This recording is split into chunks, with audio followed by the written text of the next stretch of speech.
Hey, this is Josh with Josh Talks, a series where I'm going to be interviewing some of my favorite people on the planet, otherwise known as my friends.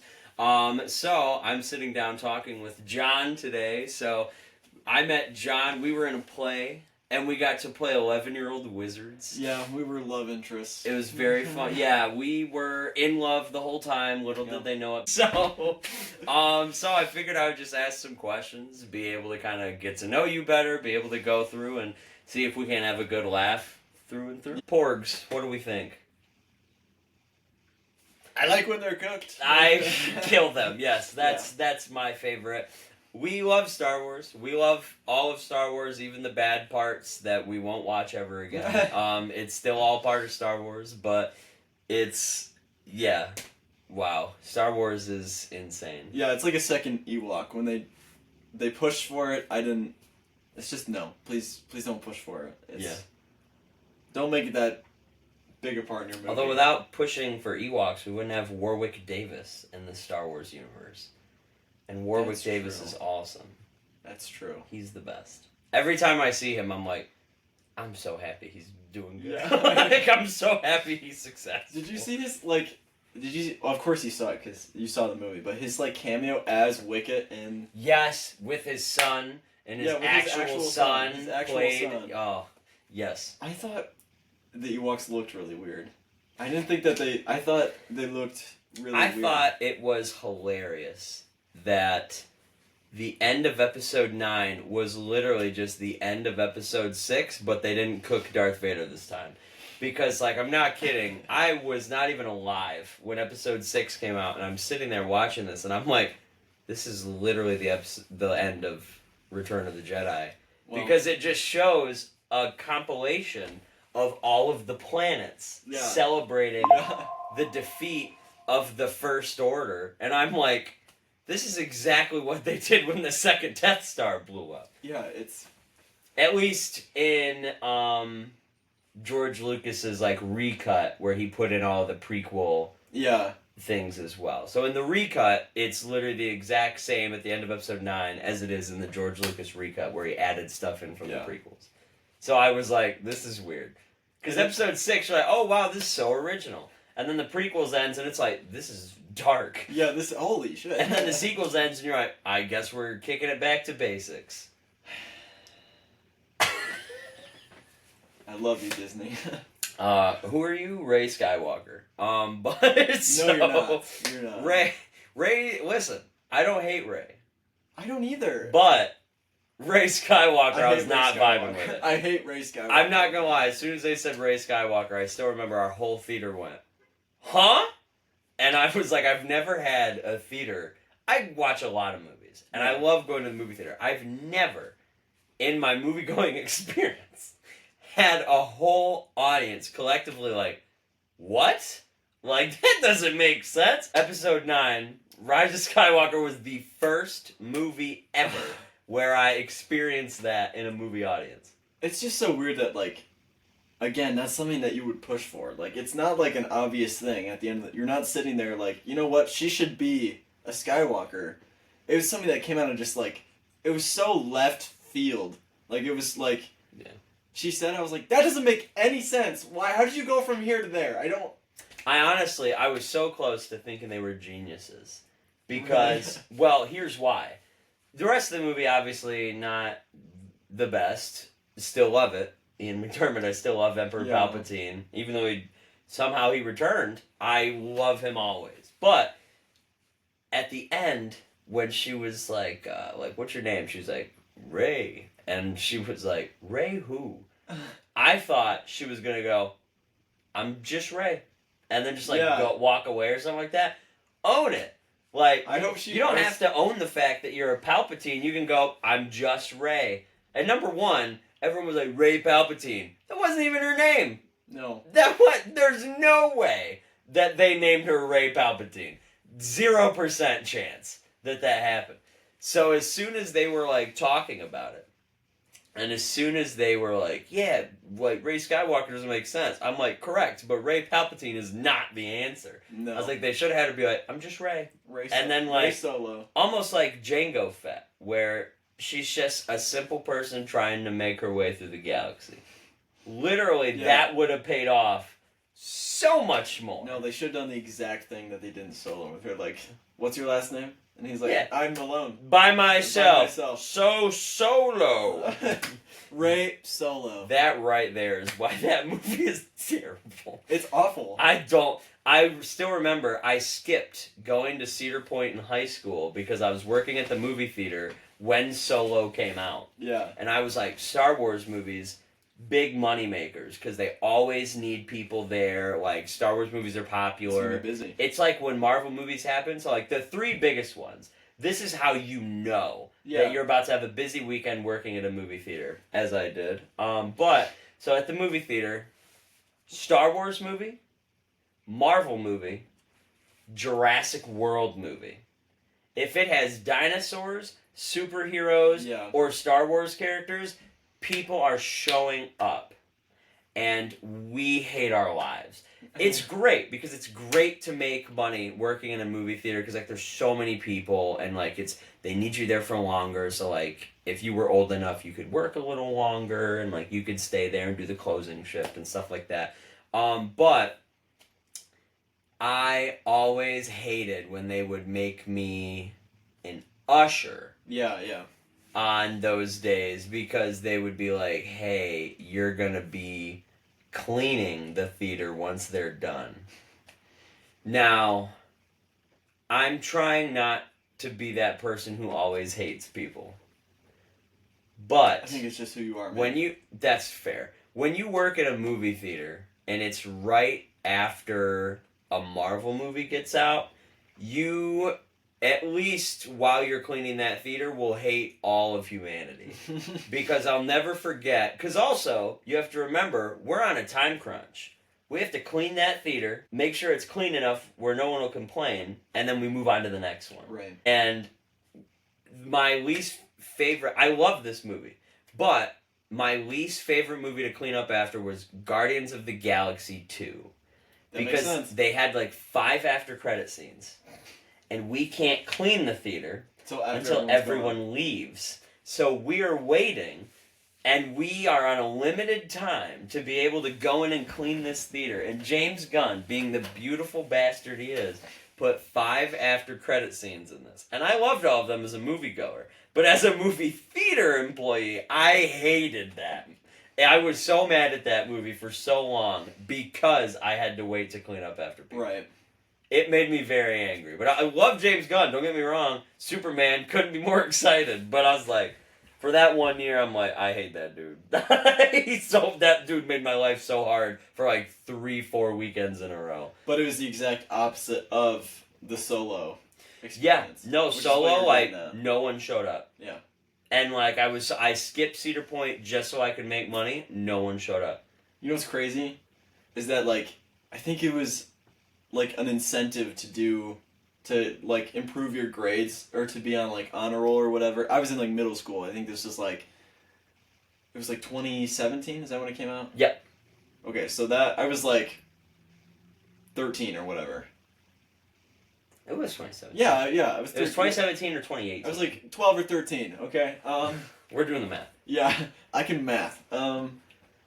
And my grades were good enough, so I went to see Solo with the rest of, like, my class or whatever. And That it was sounds just, terrible. yeah, nobody paid attention. Number one, I'd be mad that no one's paying attention during a movie. Yeah, I was mad Number about two, that. I'd be mad that I was there with my whole class. And I was like, this is boring. I was This like, shows how old I am. My class did that, but with the Hunger Games. in like 2012. you're not that old. So you were like a fetus. And then, so we went to go see the Hunger Games. Yeah. And it was pretty much the same thing. No one else was paying attention. Me, being a kid who, like, we always watched movies when I was a kid, that was, like, our big thing. So I'm sitting there, like, respect the movie. None of them are. So I'm irate the entire time. Yeah. And it's hard to enjoy a movie when you're annoyed. That's why, like, if you're an obnoxious moviegoer, usually they'll just kick you out. Right. But we're a class who reserved the whole freaking theater. So they're like, the kids are gonna be rowdy. And I'm like, make them sit down. Like, stop allowing this delinquent behavior. And I was speaking like freaking Charles Dickens as like a 12-year-old. I'm like, imbeciles. Like, there's a lot of them. And it's, yeah, I'm like an old man when people, if you're allowed in a theater, public execution, in my opinion. Yeah. Hyatt White honestly should be a felony to be disrespectful in a movie theater. Flatline. Yeah. I swear to God, I'll run for governor just so I can make that a law. It is now a felony to be rude in a movie theater. You will go to jail. I'm trying to think of like the last movie experience I had where there's somebody talking like so. Halloween Ends for me. Halloween Ends. Yep, the last movie I saw where it was like a bad movie experience for multiple reasons was Halloween The movie Ends. just sucks. Yeah, because the movie was terrible. I'm not... The actor who was playing the kid was good. I believe it's Corey Cunningham. Something like that. I believe that's his name. But he's been in other movies since then. He's great. He's a great actor. He was great in that movie. Mm-hmm. But his writing... Not his writing. The writing for that movie, I was like, they did you dirty, man. They were like, hey, you're going to be the copycat of Michael Myers. And I was like, that was never going to work for these fans. Well, it's like, why wouldn't you say... Like, he probably didn't know exactly what the role was going to be when he... Yeah. Good point. So I'm not blaming him at all. He was a great actor. I was just saying it was like... he didn't know what he was stepping into. Yeah, he probably didn't know he was signing up for that. And it's like, that's an opportunity as an actor you should not... Yeah. Never pass fumble. up being in a Halloween movie. I mean, seriously, they have like their cult followings, and then it's just like horror movies have become like the third biggest genre of movie, basically. Like, so many of them come out every year. There's like 2 per month or something like that, even maybe more. Yeah. And like it's attracting so many people. That's what I feel like. Jenna Ortega did that. Like, she was in other stuff. Don't get me wrong, but like when she was in Scream. Yes, she was in Scream, and her that Scream movie catapulted. was good. It was, yes. I love. Granted, I'm one of the people who does not believe that there is a single bad Scream movie. I think I haven't seen them all, so I couldn't tell you.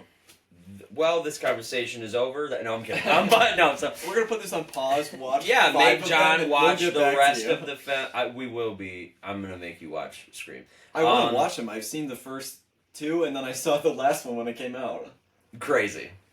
Yeah. Well, it's kind of like that thing where you're hanging out with people. Track, John. Yeah, you do. You're hanging out with people, and they're just like, "Hey, we're gonna go see this movie," and you're like, "Yeah, I'll go. I've seen the first 2. I have some knowledge of what's happening." Yeah. And then. So you saw the one with Dermot Mulroney, number 6, where they're in New York? Yes. Nice. I did see that one. Nice. Shout out Dermot Mulroney from Scream 6. That's literally the picture I have up here right now. And then the porg is in front of me because I'm the same size as the porg, height wise. But it's got your little flippers. But yeah, Jenna Ortega, she was in Scream, and then she got catapulted because like she was also in like X. And then she got catapulted because she was in Scream. And then she got catapulted even further because she became Wednesday Addams. Right. And she was in the Addams Family. But not with the whole, like, we saw the Addams Family, but it was her show. And I'm like, what an amazing opportunity to get. Like, I really think she's about the only character on that show who can get a show to themselves, to be honest with you. Like, I don't think the rest of the gang... Luis Guzman as Gomez Addams. Yeah. And Catherine Zeta-Jones as Morticia Addams. No, I've seen watch. I'm sure I would watch their spin-off show. Their spin-off? Okay. In a minute. I would watch the hell out of them. Yeah. They are so good and so funny. I would watch that like it was the last thing I was ever doing. Yeah? Yes. I was wrong. It's so good. Every character in that show, so good. There's like a twist that I somehow did not see coming. Usually, I've gotten pretty good at calling out when a twist is going to happen. Yeah. Because like when you watch a lot of movies, you're like, all right, I'm starting to see the pattern here. So like I went in to see Mission Impossible and I was like, this is about to happen. And then it did, and I was like, I still loved it, Tom Cruise. I love Mission Impossible. I love Tom Cruise. Yeah, I'm excited to see the last one. I haven't seen it yet. Mm. I've seen all the others though. It's pretty good. I went and saw it with my my uncle and my 2 cousins, and my uncle the whole time, he wasn't being loud, so I Yeah. didn't get mad at him, but he was making comments the whole movie, and he would lean over and like, my uncle is super sarcastic like I am, so Yeah. our sense of humor is very, very close, at least in the sarcasm route. So he would like lean over, and they told in the movie, I'm not gonna say a spoiler, I swear on my life, I would never spoil a movie or I would commit death. I've spoiled several movies on accident. Terrible. Felony. That's becoming a felony too, spoiling movies. But Sorry, guys. we went and saw it, and they say in the movie, you have, I think it's like 20 minutes to get down there, and then you have 15 minutes to complete the mission. My uncle leaned over and he's like, dude, we've been watching this scene for like 25 minutes now. He was supposed to finish this mission 10 minutes ago. And like, I can see where it's open-ended because they say like every minute extra that you're down there after the 15, your chance of surviving drops a crazy amount. Right. But that means in our eyes, it's like, all right, you got 15 and 20 minutes. And like 25 minutes later, he finally starts trying to leave, and we're like, oh, he's dying. Like, there's no... And my uncle was just like, I think it's been more than 15 minutes. And it was so good. Honestly, that movie, I still loved it, but it was even more enjoyable because my uncle just leaned over like, what a load of bull. And like, he would just point stuff out. So good. I love movie experiences like that when audience gets to like participate, or like you can just like whisper a joke to your friend every like 20 minutes. Yeah, movies that let you do that. Correct, yeah. Movies that give you breathing time Yes. to be able to do that. Yeah. Which is crazy because Mission Impossible is like action, action, action, action, action. Usually, yeah. Plot. Action, action, action. And I was like, all right, yeah. Yeah, this one apparently is the other, like, spectrum. It's plot. A lot of it's plot. Yeah. And then less action. So there's that breathing time. Yeah. Who cares about the plot? It was nice though. It was great. I'm not gonna lie. And a lot of the action, I was like, all right, we're gonna mess with this. It's great. Granted, I'm just a huge fan of Tom Cruise, so I figured Me too. that he's just amazing. He's hilarious. Yeah, he's. I still even the love creepy watching. stuff, you know? I love watching the clip of him on Oprah. Where he jumps on the couch. He's So a funny. crazy person. I'm like, Tom. Sometimes I'll see him and I'm like, he's so chill. And then I go rewatch that interview. I'm like, how did we get here? From that interview to where we are now seems like dude did some inner seeking and found inner peace. Yeah, I like that interview where they're like talking about his divorce or whatever. He's like, no, you need to take accountability. You're the one who wants to ask questions. Ask the question. Don't say what people want to know. Just ask the question. He gets really mad about it. It was so funny. Him yelling on the film set about COVID protocol, goated. Seriously. I was like, the world did not. Liking it, The world did not think that we were all going to unite around Tom Cruise under COVID, but that's exactly what happened, and it was because of him yelling at people about COVID protocol, like, hey, people could lose their jobs, and this is money that they need to send their kids to college, and he was going all off, and everyone that I know was like, did you see that video of Tom Cruise being a boss? And I'm like, duh, like, I shared it. Like, it was so good. Yeah, I remember it being on the news, like, around that time, and it was like, yikes. Yeah. I just remember having a bad feeling about it, but it's like, he's not doing anything wrong. He's arguing, hey, you should follow the rules we have set job. in place because people could literally not be able to support their families if this movie shuts down. Oh, I like your shirt. Thanks. Got the Beatles. Is that your segue? Yep. That's the segue into the Beatles. Okay. John's a big fan of the Beatles, so I love the figured Beatles. I would torture him and bring up some Beatles questions because I know that he might have to think about it for a little bit. But I sent these all to you beforehand. Yeah, I've seen all because these I knew questions. if I asked you some of these on the spot, I knew you would have gone. Well, because that's a tough one. Yeah. You would have because you always hit your upper lip, and you go, huh? Well, that's a tough one because, and then you break down the 8 reasons that it's impossible for you to tell me your favorite Beatles song. So if you notice, I did not put that question in there. I did notice that. Because I already asked that question before, and that's exactly what you said. Did I even give you an answer? I don't think so, no. Okay, well, I can give you some possibilities maybe further down the... Go for it. But yeah, so we'll start off with, because this might help you with the favorite song. What's your favorite Beatles album? Okay, as far as albums, I'm wearing my White Album t-shirt, and I think of all time, this is probably my favorite because it's... I wouldn't say it's like extremely groundbreaking. It's just... I just love it. It's like so... It's a lot of genre bending, so like in between... Like between different songs, it changes genres and stuff. There's like... I would say like a country song, but it's like... There's a lot of folk songs and like... There's almost a country song. But I don't know, I just love it very much. It speaks to me. I just learned how to play one of my favorite songs on here. It's called Mother Nature's Son on the guitar, and I just love it. It's not on the list, but the question, who is your favorite Beatle? That's hilarious, because if Paul. you see the next category up there, one of the questions is, are you currently learning any songs on guitar? And That was like a month ago. I can use a different song. You're good. I was like, oh my gosh, 2 birds, 1 stone. Yeah. I was like, he just answered it and he didn't. I just saved some time. Okay, I don't know why it says who, my bad. But what is your looking at favorite that, yeah. Beatles lyric? My favorite Beatles lyric.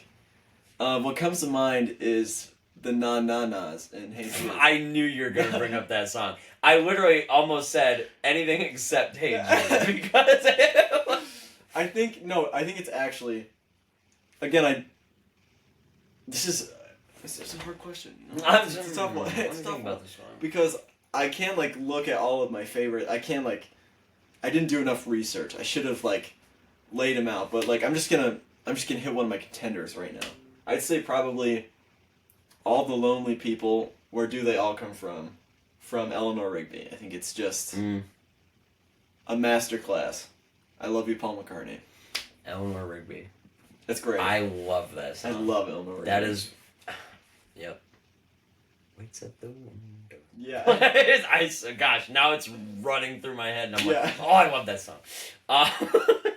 The chorus is so good. It is. And it made me like... I love listening to the Beatles because I never know if a song... This is a good thing, I promise. Yeah. I never know if one of their songs is going to make me happy or sad. Yeah. Because, like, some days I'll listen to Hey Jude, I'm like, this makes me sad. Which is hilarious, because it's, like, it's something that is super, like, it sounds super happy. And Yeah, they're like, you know... It kind of does. I'd say it's a little bit bittersweet, though. But that's Yeah. because I have... Which we can say for the fun facts, maybe. But I have some knowledge about that song. And so Okay. does a lot of other people. It's so, yeah, you know. This is not an inside fact. Popular song. Yeah. Maybe. Is there a good... I put that in quotations, because I know that you expect a lot from I do. film and cinema. So I asked if there is a good movie about the Beatles.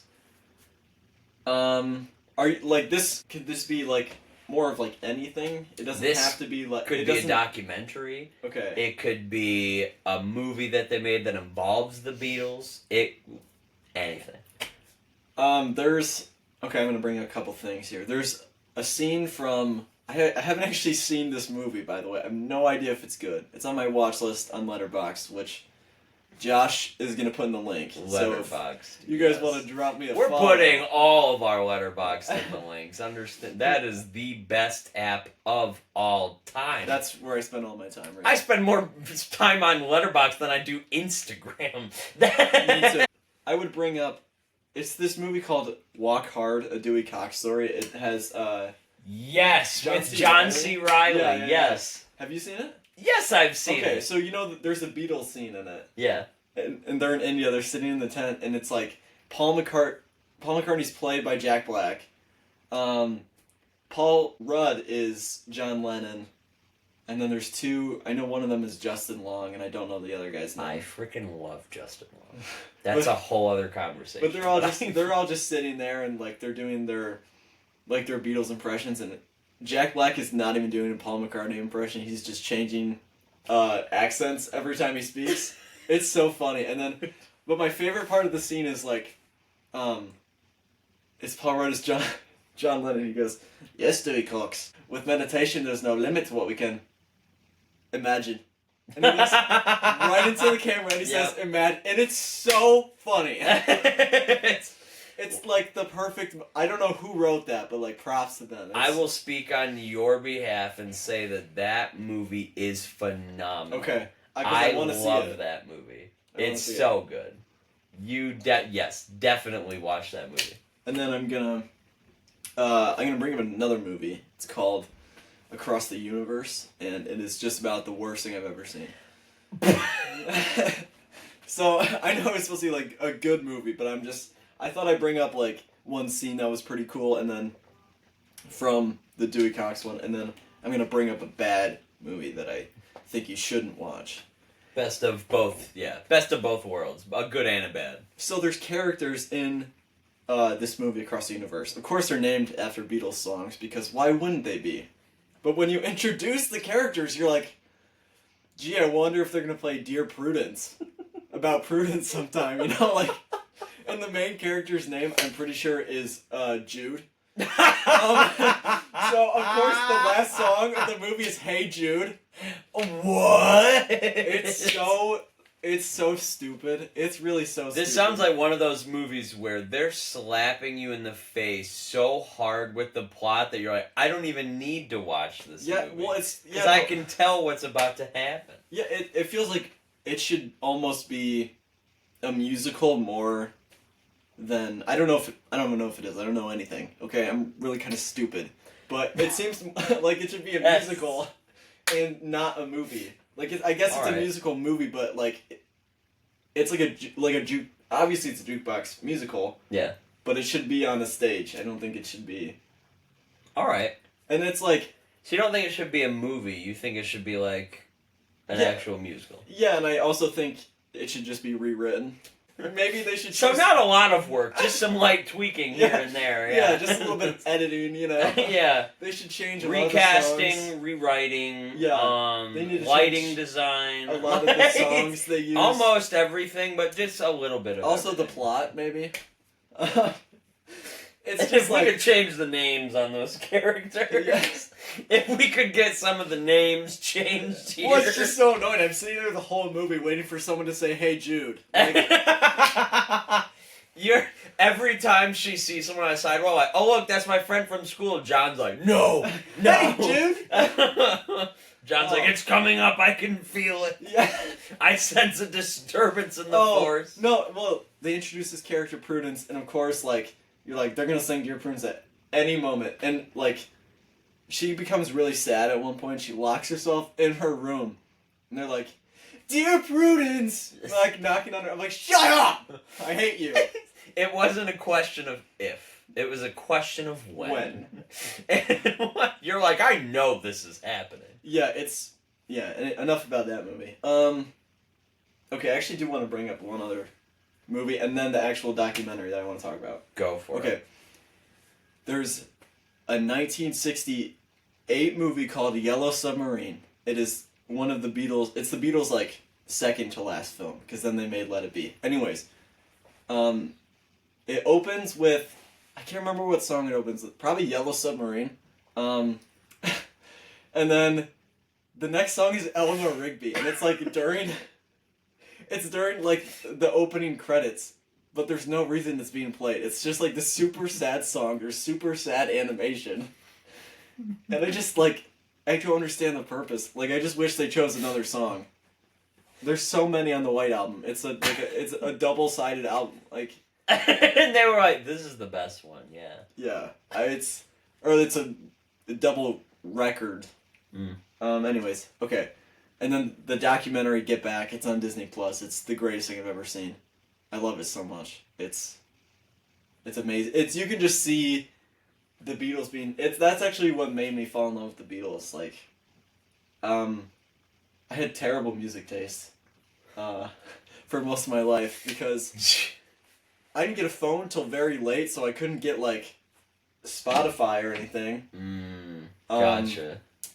It just took me a while, and then my dad was watching Get Back at one point, and I just sat down and I was like, "Oh, I love this. This is so good." And it made me fall in love with Paul McCartney, and I just love him. He's the best. He really is the best. He is. What was it? I saw him on a video the other day where a fan ran up Mm-hmm. and started just singing to him. And then the fan was like recording. And then like Paul walked up and started singing it with him. Not like a lot of it, like maybe a line maximum. And you could tell the fan was like, "Oh my god, Yeah. I just sang with Paul McCartney." Yeah. And he just went, "Thank you so much." And like Paul walked away, and I'm like, that dude's like, he's never gonna forget that moment. No.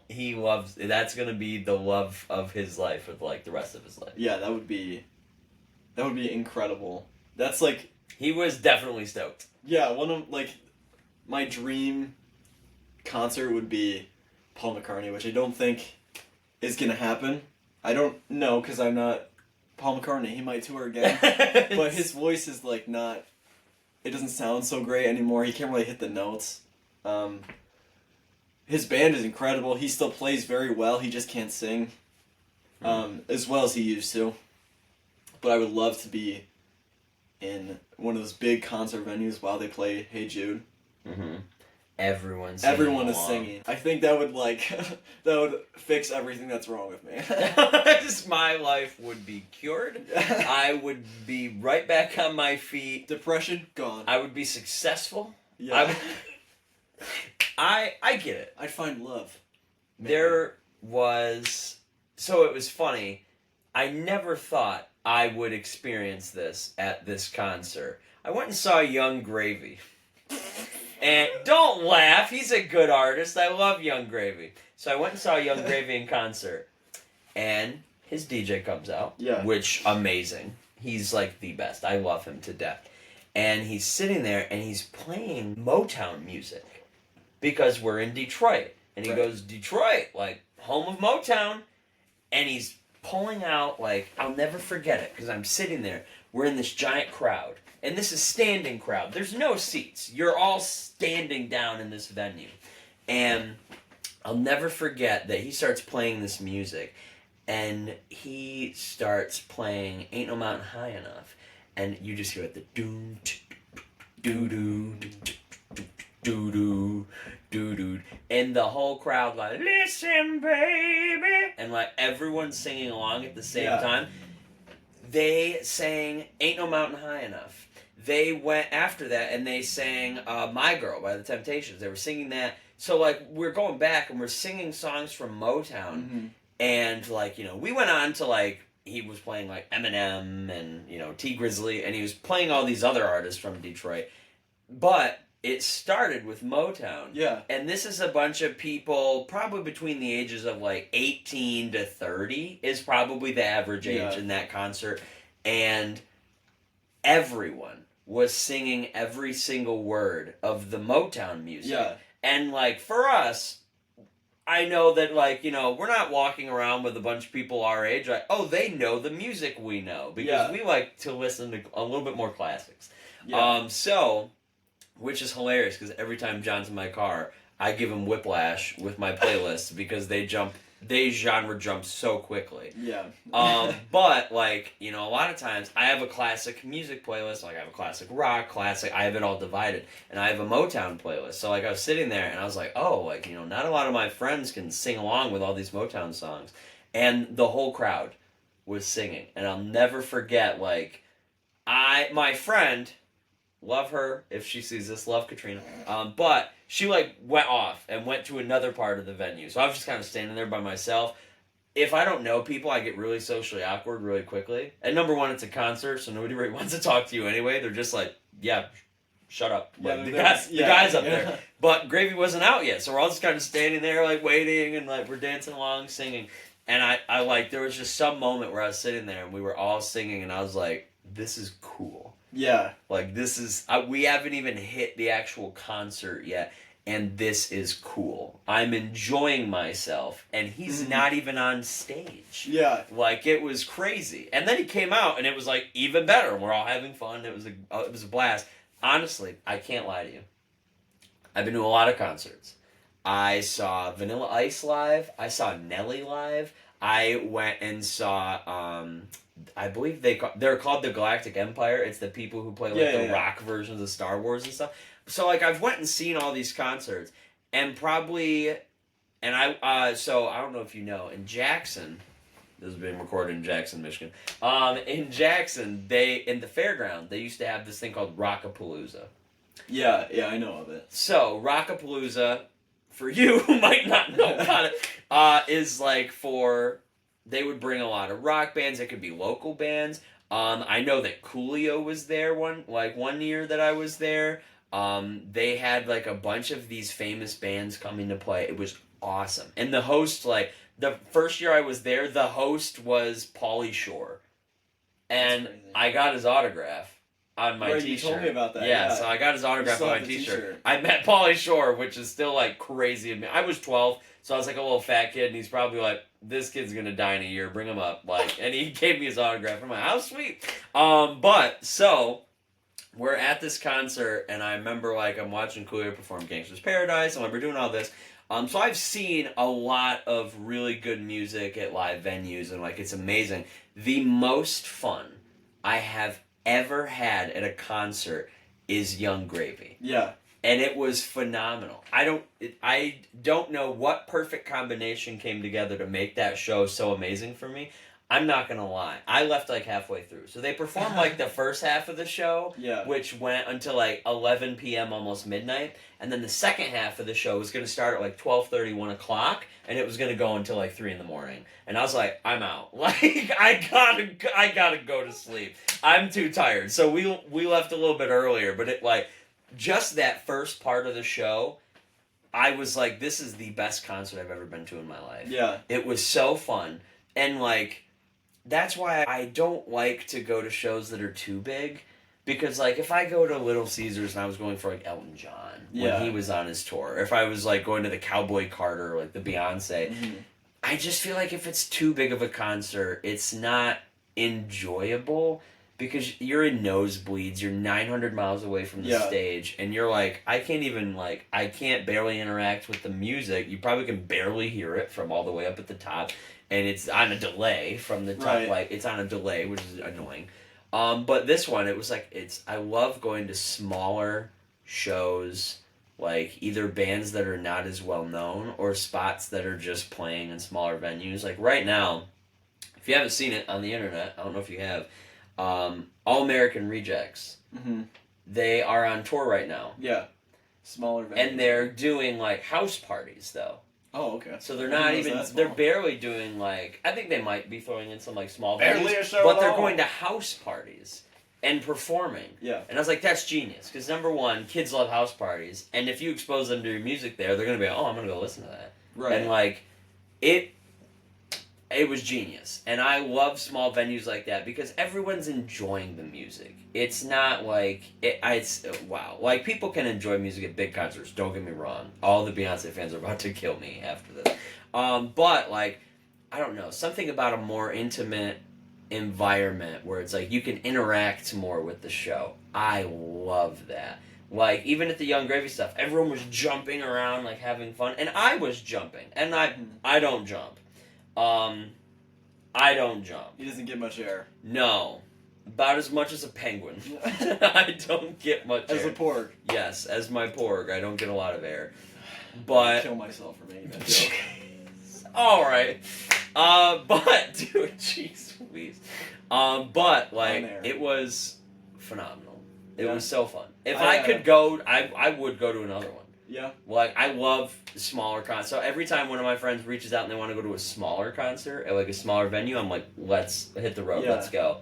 every time they're like, hey, do you want to see Beyonce? I'm like, I'll pass. Like, Yeah. I don't want to wait in a line for 4 hours just in order to wait in another line for 2 hours just in order to go to a seat that's 2 miles away from where she's at. Yeah, I got to go to the Billy Joel and Stevie Nicks concert a couple years ago at the Ohio State Stadium. Ugh.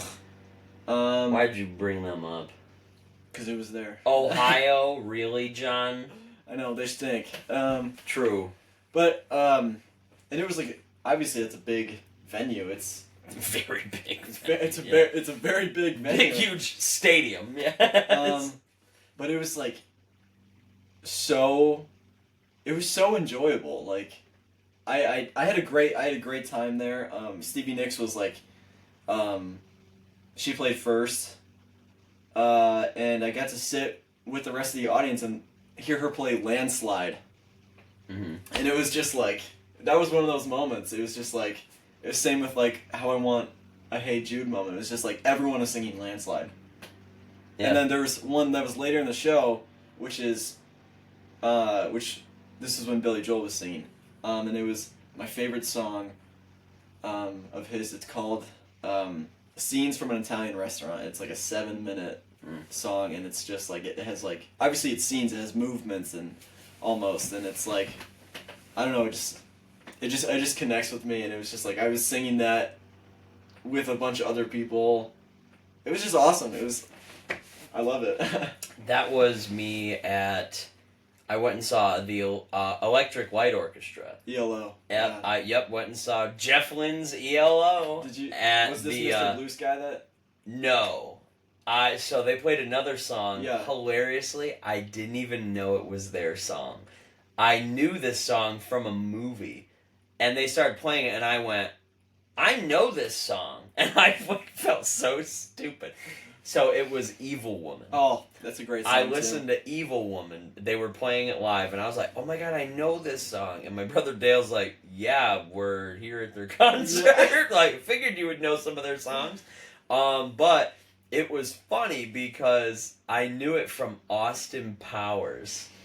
Because there's this scene where Dr. Evil goes to jail. And his wife, she comes to visit him, and he goes, come on, mama, let's freak! And they, like, clean off the prison table. And then you just hear, be evil woman! And they're doing this weird thing with their tongues where every time the guitar goes, they go, and they Daddy's all pent up. Let's freak!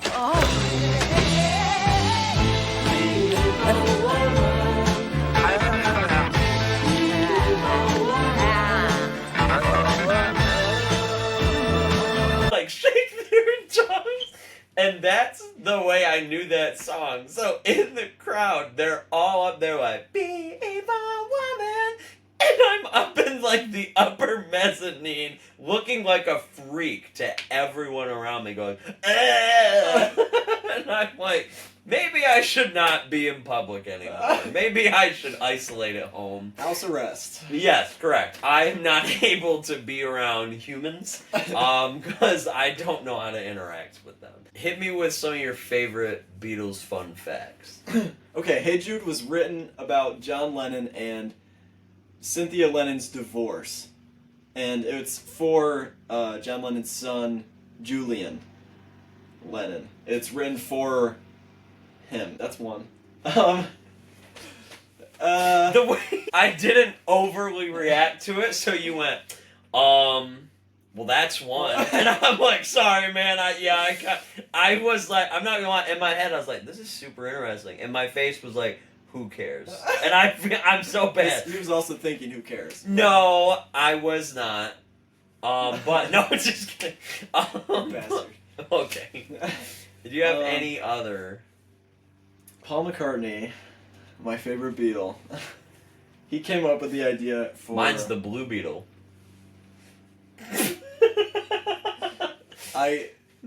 DC I'm not even Comics. gonna lie to everyone. I almost asked him, "Who's that?" Because I was like, "Are you talking about John?" Yeah, he was pretty sad. No, I wasn't talking about John Lennon. Yeah, the Blue Beetle. Ask me any Beatles or music question you would like. Other than the Blue Beetle. The Who's your- Blue Beetle who's your is a favorite Beetle? DC character, all right. If you have right over there, that's the picture I got with That's Showa who that is. I was Maraduena. like, I don't know who that is. Yep. So Blue Beetle's a DC superhero, but Sholo is the one who actually know. played him in the movie. So I met him and he autographed the picture that we got. It's pretty cool, isn't it? I know, it's pretty cool. If I say so. I paid a lot of money for it. But I paid a lot of money for that experience. Okay, so I guess, well, I asked you who your favorite Beatle is. John Lennon. John Lennon? Yes. Why? I have always, like, every time I go through and I, like, because obviously you were saying he wrote it about it. So actually, I didn't react because I did know that. Because I would always look into, like, the songs that John wrote. I was like, why? And I think the biggest thing that Why I'm would you do obsessed with for John Lennon is still the clip of him performing, and I believe, like, Yoko Ono was there, and she's, like, screaming into the With mic. Chuck Berry? Yes. Yeah, that's so And funny. it's still my butt. And John and Chuck are going and like staring at each other like, should we cut the mic? And they do. And they do. And I like it's my favorite because I'm like I don't know. I've always just been obsessed with him because I'm like he's always was like the most interesting to me because I'm like how did we get here? Like can you imagine? Yeah, it's a big stretch going from like 1964 John Lennon to like 1970 or whatever. It's just like, Yeah. dude. What happened? These years have not been kind to your personality. No, It's not in the slightest. no, the drugs, no. It's an interesting character study. Yeah. It's like, what happened to you? Because What exactly? what are you becoming? You're becoming the very thing you swore to destroy. Yeah. What's your favorite Beatles songs? What are they? My favorite Beatles song. So obviously, "Hey Jude" is like one of the biggest ones Yeah, Paul McCartney. because "Hey Jude" is freaking phenomenal. Yeah.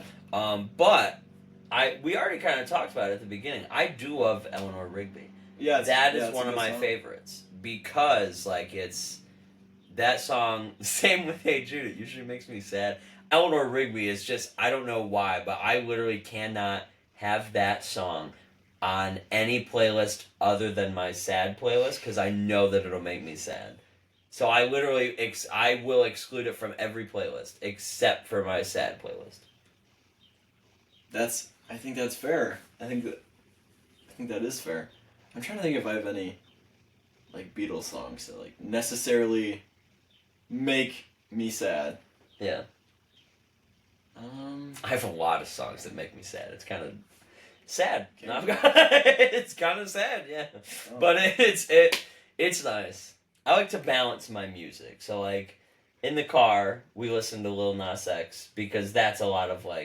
Some of his songs are a little bit more like sad, but a lot of them are like happy or like upbeat or at least like cool, where it's like okay, we have a nice beat and we're like rapping about nice stuff. But Yeah. so and then like I listen to Lil Nas X because it's like happier and it pumps me up. Mm-hmm.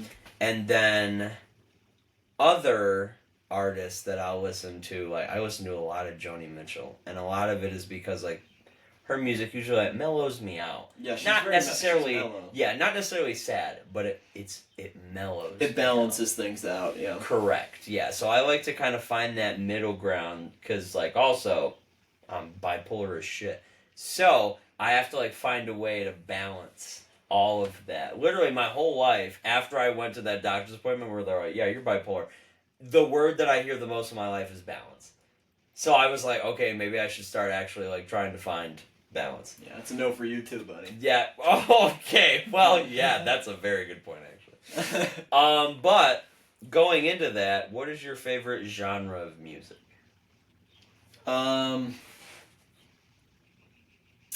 My favorite genre of music. You said, That's that's a toughie. my favorite genre. I don't know. What have I been listening to lately? Good. I guess like Happy by Pharrell Williams. That's what you've been listening to. No, I'm just kidding. I if I was listening to that song, like check around for a suicide note because it's coming real soon. I hate that song. John. I really do. I'm sorry, Pharrell. It's just, I'm sorry, Pharrell. it's a fucking ass song. Like, anyone who, like, genuinely listens to that song on, like, any basis, like, if it's yearly or something you listen to, like, once a year, like, you need help. Like, you do. What's the, stop it. Get some help. Get some help. I don't know, I just, like, I mean, I really do like a lot of, like, genres of music. I think I was pretty into, like, in this past month, I was pretty into, like, rock. I've been listening to a lot of Greta Van Fleet lately. And what else have I been listening to? I've been listening to a lot of Joe. Fair enough. So hilariously, I already kind of mentioned, my music taste is literally all over the place. Mm-hmm. It is. It's kind of crazy. Yeah. Like, I'll turn on one playlist and people will be like, It's we've listened to 7 genres. Yeah. And I'm like, sorry, y'all. That's just how my brain works. Yeah, I can't like, do I'm that. all over the place. So it's, once again, I have to do it for balance. But, so, like, for my favorite genre, I heavily agree that rock is one of the biggest for me, right alongside of, like, dance or pop music. Like, those two are my biggest, like, well, I just mentioned 3. But those ones I just listed are, like, those are what get me through the month. Like, Yeah. those keep me going. Rock especially, you gave, like, examples of people you're listening to, so I'll do the same. For the rock part, I love him, so I listen to him all the time. But I've been listening to him a little bit more than usual lately. Ozzy Osbourne. I love Ozzy Osbourne because, like, a lot of his music is, like, because for me, it is also, like, he balances me out himself. Because a lot of his music is, like, you know, rock and roll, like, awesome, he's going off, it's partying, and it's a blast. And then it's really dark. And then he hits you with Mama, I'm Coming Home. And you're listening to it, and you're like, I'm gonna cry. This is sad. I'm gonna cry to this. Because it's, like, so touching. And he says, like, it's such a sweet sentiment. And, like, I think the one that hits me, he came out with Ordinary Man in the I think it was, like, 2020. And my brother Lance told me, like, hey, you should go listen to this album. He only, like, I loved Ozzy Osbourne already, but he was like, you should go listen to it because it has Ozzy Osbourne and Elton John. And I went, okay, hold on, though. I do love Elton John. So I was like, I'll go give it a listen. I hadn't heard this album yet.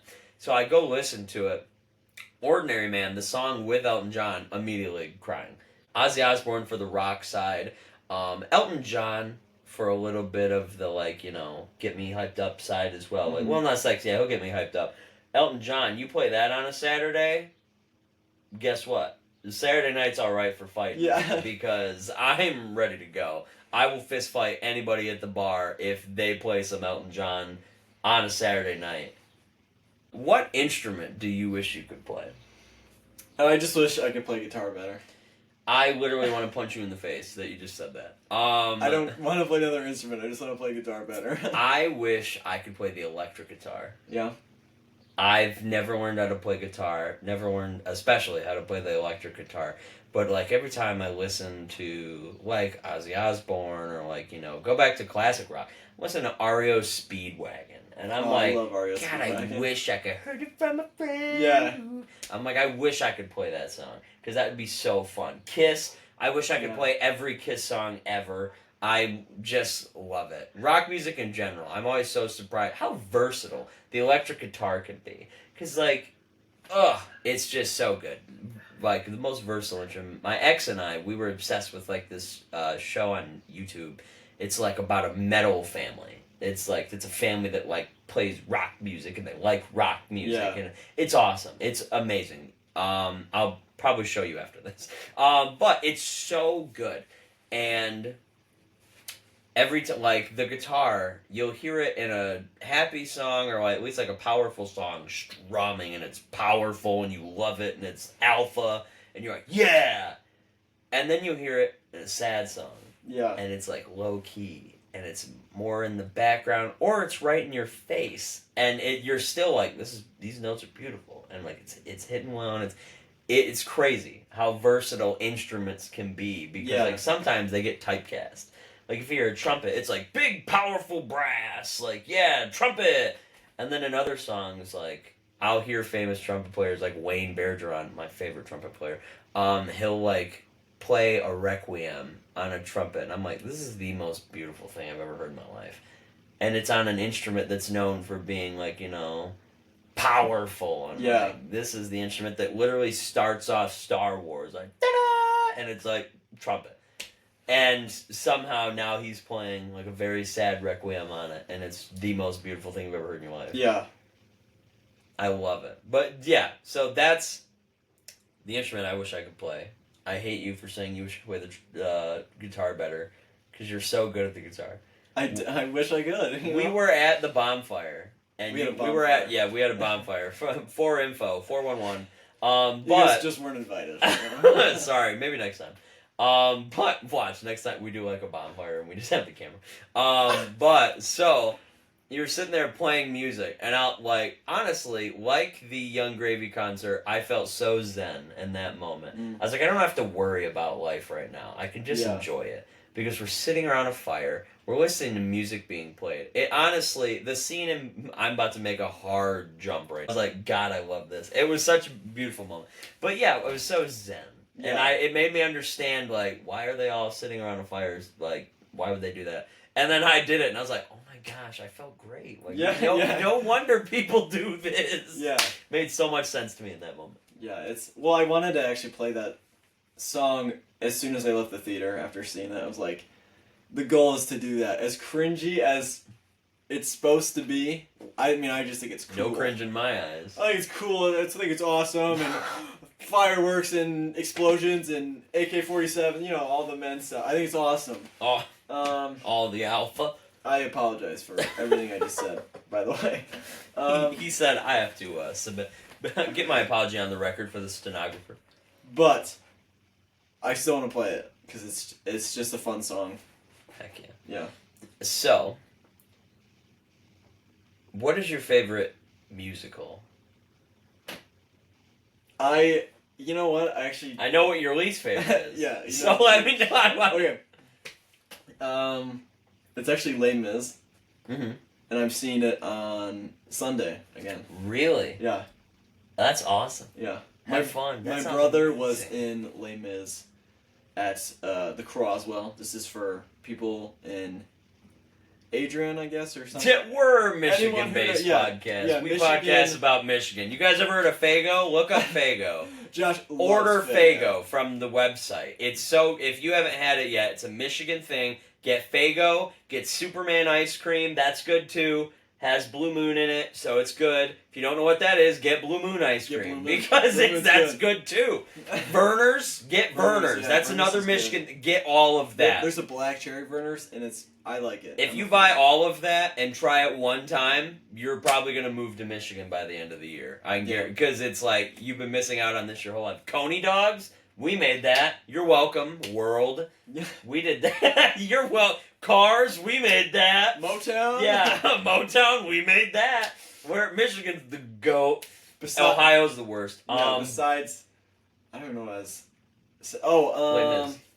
Yeah. Okay. So the Croswell is Michigan's oldest theater, and it's in my hometown. And they have like an all-around high school show. So like any high schooler in that area, and I think it's a pretty far area actually. You can come and audition, and my brother, I don't remember anybody's names from that whole show other than Javert, and then there's the other guy. My Yep. brother was the one who sang Empty Chairs and Empty Tables. And my brother's a great singer, and I cried so many times during that show. We need to get your brother on the track. He actually has a song out on Spotify, right? I can plug it. Let Plug me it plug it. immediately. Yes. Okay, it's called Breathe, and his band is The Day Shift. And it has like his face on it. Someone's like doing something with his face, and his hair is all pushed back. It's a black and white picture. So look for that. It'll be in the That sounds down below too. wizard.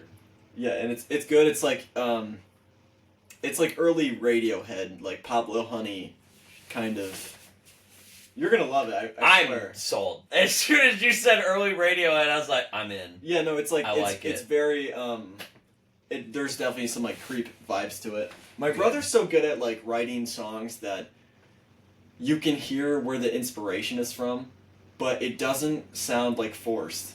Mm. I can't do that shit. I can't do it. I can't. Props to him.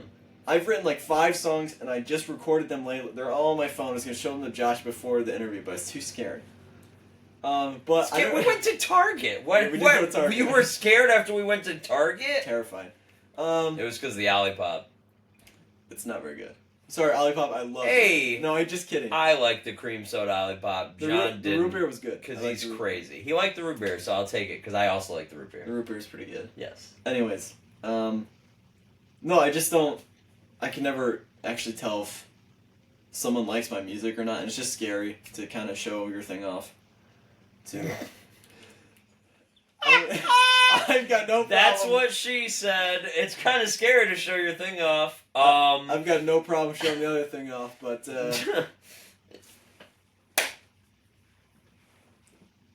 yeah, there's tension here. There's tension here. All right.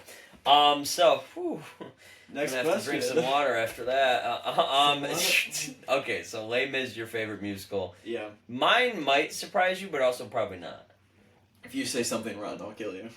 I'm not gonna say. Oh, is it John Beetlejuice? hates something wrong. Is it Beetlejuice? No, it's not Beetlejuice, but Beetlejuice is very good. I saw It's Beetlejuice. okay. I like Beetlejuice.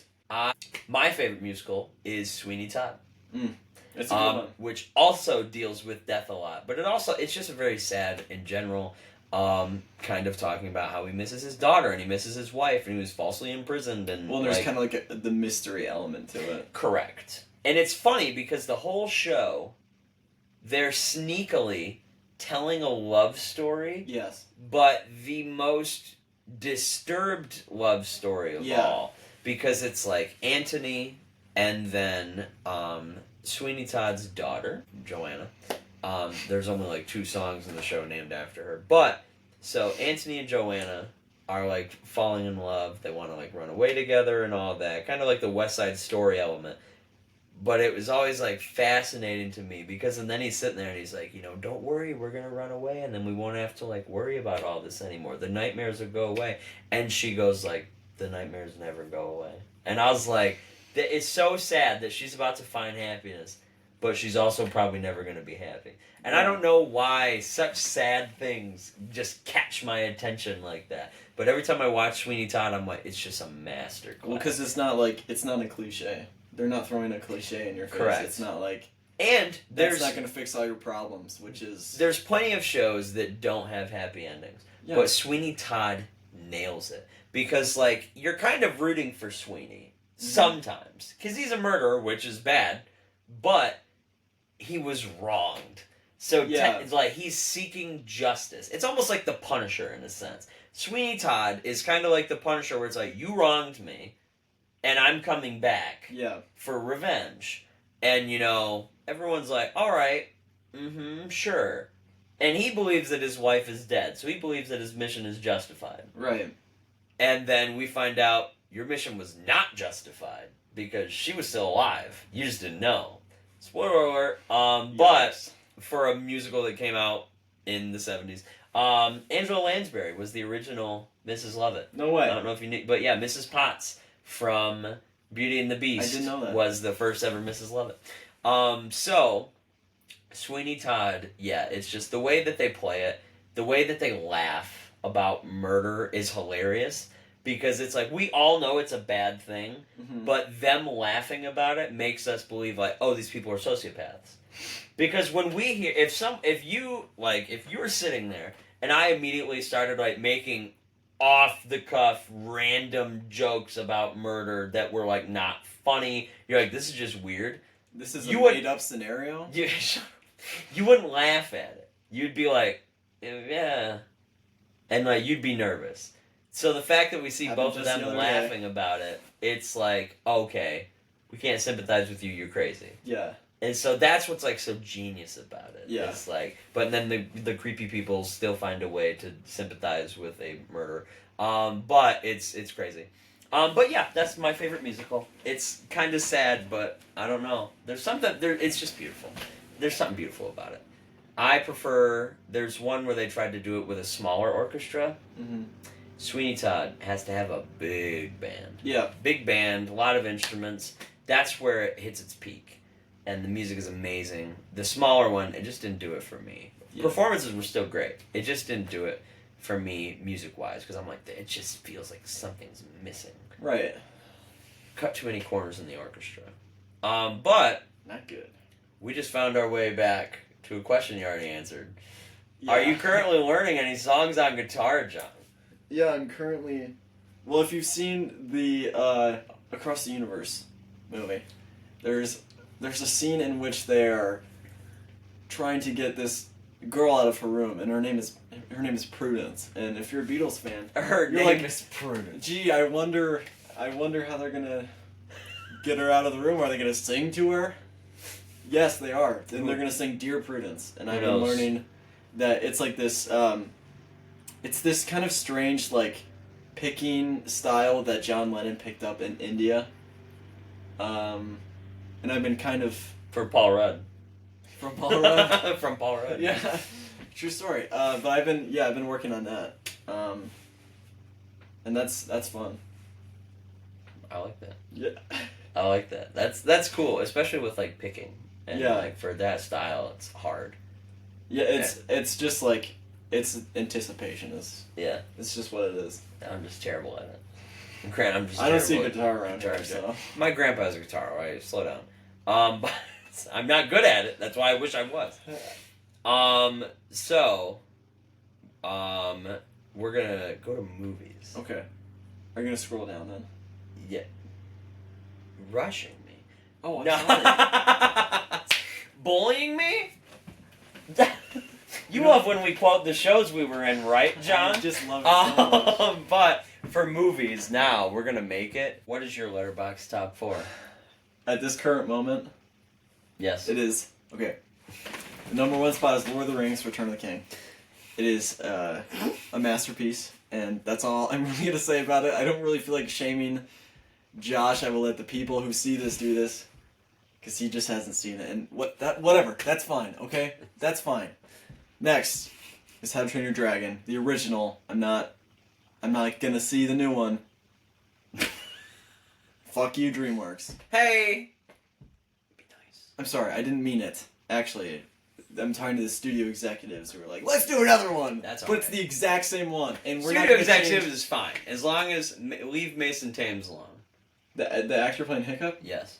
Yeah, I've seen. He's from the Black Phone. Yeah, I saw that movie. He was good in it. I just, he's not gonna be a better Hiccup. There's no For chance. some reason, he always looks like the actor who plays young Georgie Cooper from Young Sheldon. I don't know why he looks like Montana, but He does kind of. Yeah. he does. He gives me that vibe. Maybe I don't know why he gives me the cowboy brother of Sheldon Cooper. I don't know. And Oh, then, well. like I talked about previously, the Get Back documentary, which is on Letterboxd. It's in my top 4, and I'm actually I'm changing one of the slots in my top 4, and I was gonna do that before we unpause, but I forgot. It's Seven, the movie by David Fincher. Oh. I love that movie very much. It's so good. Anyways, you? Well, so my number 1 is The Batman with Robert Pattinson. The minute I walked out of seeing that movie, I remember I looked at my friends and I'm like, we just witnessed history. Yeah. We just saw an amazing Batman movie. It was crazy. Loved the Batman so much. Robert Pattinson, phenomenal. Genius. Michael Giacchino, who's always amazing at doing scores. Who also directed Werewolf by Night for Marvel. He did the music for that. He was amazing. I just love this movie so much. Matt Reeves knocked it out of the park. Mhm. And if they cancel the Batman 2, I will riot in the streets. So just heads up, And Jackson that's a PD. promise. But yeah, heads up, Jackson Police Department, to stop one chubby rioter in downtown Jackson. My number 2 spot is taken up by The Breakfast Club. Okay. We love Hughes. Okay, we love John Hughes every single time. I love his movies so much. My favorite movie as a kid was Weird Science. Probably shouldn't have watched it as a kid, but it's phenomenal. Oingo Boingo, fun fact, in that band, Yeah. Danny Elfman. Really? Oh, yeah. Yeah. I forgot about that. Yep. And he's the one who, hilariously, he composed the score for Batman, 1989. So for Michael Keaton's Batman, Tim Burton's Batman, he Yeah. did the score. And I was like, pretty it's much every other crazy. Tim Burton movie. Yeah, no matter what I like in life, it somehow goes back to Yeah. Danny Elfman. Yeah. And I'm like, what a beautiful human being. And he did the Spider-Man trilogy. Yes, he did. The first two, I think. I don't think he did He the did third. not do the third one, but he did do the first two. Yeah. I was Um, wondering if maybe he did the Venom theme. he did not. I don't believe. I don't think so. My number 3 spot is taken by Episode 3, Revenge of the Sith, my favorite Star Wars movie of all time. It's perfect. Yes, we went and saw it yeah. for the 20th anniversary release. My 4th spot. Tell me if you've seen this movie, The Grand Budapest Hotel by Yeah. Wes Anderson. Okay, good, because I just saw this movie recently. Mm-hmm. I just saw it. I think it was at the beginning of the year. I watched Fantastic Mr. Fox because I was like, hey, Genius. I've never seen a Wes Anderson movie before. So I've seen all of them except for the last one that came out. that's fair. And there's the one that's coming out this week. Oh, I didn't know it was this soon. I will be seeing that. That's Yeah, for The sure. Phoenician Scheme. Yeah, I'm looking That forward was to good. it. Me too. It's No, one I of my liked favorites it. because I watched Fantastic Mr. Fox first, and then I followed it up with Grand Budapest Hotel, and I was like, I gotta keep this going. I also watched Isle of Dogs. That's my favorite Wes Anderson movie. I love that movie. My cousin watched it, and he went, eh. I was like, what? Incorrect. Because I watched it, and I was like, dude, this is so good. It's I on- remember watching it, and I was like, this is phenomenal. It's on my, I have a list on Letterboxd. It's in my favorites. So, who is a movie character that you relate to? I recently watched this movie called After Sun, and it's kind of... There's not a lot happening in this movie. There's not a lot that's gonna... Basically, the plot is like this divorced dad, who's played by Paul Mescal, Mm-hmm. is taking his daughter away on a vacation. Paul Mescal. Well, and even when, a vacation's supposed to be, fun, it's supposed to be, a really, really great time and everything, and it's just, over the time period that's shown during the movie, he's just, so out of it. Even, at the best part, when he should be happy, he's truly just not happy. He's just, phoning it in. Yeah. And that is just something... That's something that I really... that's really relatable to me. I was thinking... when he first asked me, I was, scrolling through, just all the films I've seen on Letterboxd, and I was just thinking, I was like, who the fuck am I supposed to relate myself to? I was like, yeah, I'm just like Paul Atreides, man. I was Okay, it thinking doesn't about- have to be that I was level. just thinking about bringing that up. I was like, when I watched... I saw the movie in theaters 5 times, by the way. Dune 2. I love Dune 2. It's so good. It's in my top 20 on Letterboxd, too. I think my favorite scene from that movie is still, may thy knife chip and shatter. Yeah, And it's then so good. It sounds like he's confused, but because Austin Butler responds and he goes, may thy knife chip and shatter. And he sounds like, oh, that's a cool catchphrase. I'm using that if I win. I'm like, fair enough. Yeah, it's cool. Okay. I can take that. Movie character I relate to. Conrad in Cat in the Hat. And I don't have to explain myself. I think That's it. everyone's caught on by now. Just makes you a lot of sense. Yeah. I'm sticking with Conrad from The Cat in the Hat. That's the best I got. It's that or the Penguin. So I got. I have 2 options. Blob from Wolverine. I can know. I'll stick with Conrad from Cat in the Hat. Okay. God damn. Okay. What's your favorite movie genre? Oh, that's a toughie. I'd have to say maybe sci-fi, thrillers, or I don't know. I like fantasy movies. Yeah, that's pretty much it. You know what genre will never leave my system, especially after I've seen a horror movie? Super. Comedy. Comedy? Yeah. As soon as I watch a horror movie, especially if it's late at night, if it's during the day, I don't have to do this. But if I get out of a movie that was a horror movie and it's dark outside, I'm immediately coming back here and I'm watching Grown Ups 1 and 2. It's never failed. If I leave a horror movie that like actually scared me, I come home, Grown Ups 1 and 2, not just one of them, both of them. And then by the end, I can watch whatever I want, and I'll just be like, whatever I dream about, it'll be Grown Ups related. I don't know why it happens, but it works for me. So comedy is like my favorite of all time. That's actually something that I'd like to speak to in front of many people. I would just like to say there aren't a lot of movies that like physically make me laugh out loud. Like I just don't like. There's these comedy movies that are released like, I don't know, they released so many in like the 2010s. I watch those now. I don't laugh at a single thing that's happening on screen.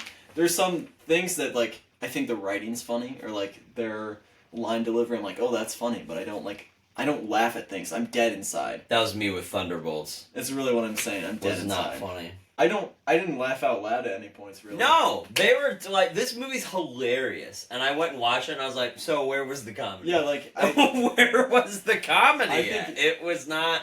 like David Harbour has some highlights with his. I could tell his line where they delivery. were trying to get comedy to land, but it was not landing with me. Yeah. Which is crazy, because I laugh at Wes Anderson movies. Which is like, I think it's just because the comedic timing. Best actor of all time. Oh. I flipped it around. Best actor of all time. I'm looking for someone who's versatile. I'm looking for someone who can jump between roles. Genre bend, if you will. Correct. I'm not gonna lie, one of my favorite actors for a long Yeah, why don't we do time. favorite? This is gonna be Let's very... not do best actor. Fair enough. We'll do favorite actors. That's a good point. I have two. Top of my mind. Well, I have two Kevin for... Spacey. Not trying to get canceled. He was for a long time. And then what happened, and I said, we're finding a new one. Yeah. This one still has some controversy around it, but screw it. Johnny Depp. Yes. I think that's stupid that there is love any Johnny controversy. Depp. Johnny Depp is good. He always has been good. I love Johnny Depp. Fuck you if you believe Amber Heard. Just saying. Listen. Good morning, Starshine. The Earth says hello. Yeah, I quoted Charlie in the Chocolate Factory. Even like I know people who shit on that movie endlessly, but I'm still like Johnny Depp is still good. I don't And he care what does you say. not look or sound like Johnny Depp in No. that movie. I don't know how he is so different. Yeah. It blows my mind. That's Yeah. how I'm like, I know he's a good actor because I cannot recognize his voice or his face. Yeah, Johnny Depp is. He's definitely up there for me. He's amazing. I have like a bunch of favorite actors as well, but there's one that's like kind of becoming one like more of my favorites at the moment right now. It's let me look at my phone because I had his name and now it's Here, gone. while you're Jeffrey Wright. Oh, yes. He's Commissioner Gordon in the Batman. and Batman. Yep. And he's also in. Which Wes Anderson movie? Oh, he's in The French Dispatch. Yes. He's in a bunch of movies. I promise you. He's amazing. He has the nicest voice I've ever. He also heard in played my the life. Watcher in Marvel's What If. Yeah, he plays but that's not. Uatu, the Watcher. It's Yeah. not a film, I know, but he's in it. I just really like his voice, and I also just think he's a fun actor. Fair enough. I really did like him in The French Dispatch. We I thought he was can't really good. talk about good actors without talking about Leo. DiCaprio. Yes. He's a great actor. Leonardo DiCaprio. Phenomenal. Pedro Pascal is in so much now, and he's a very good actor. Yeah. Timothy Chalamet. I love Timothy Chalamet. I mean, Acting powerhouse. Beautiful Boy. Yes, that's the movie I was about to mention, because that movie, like, watching him in that, I was like, this is everything. Yeah. Because he's so good in it.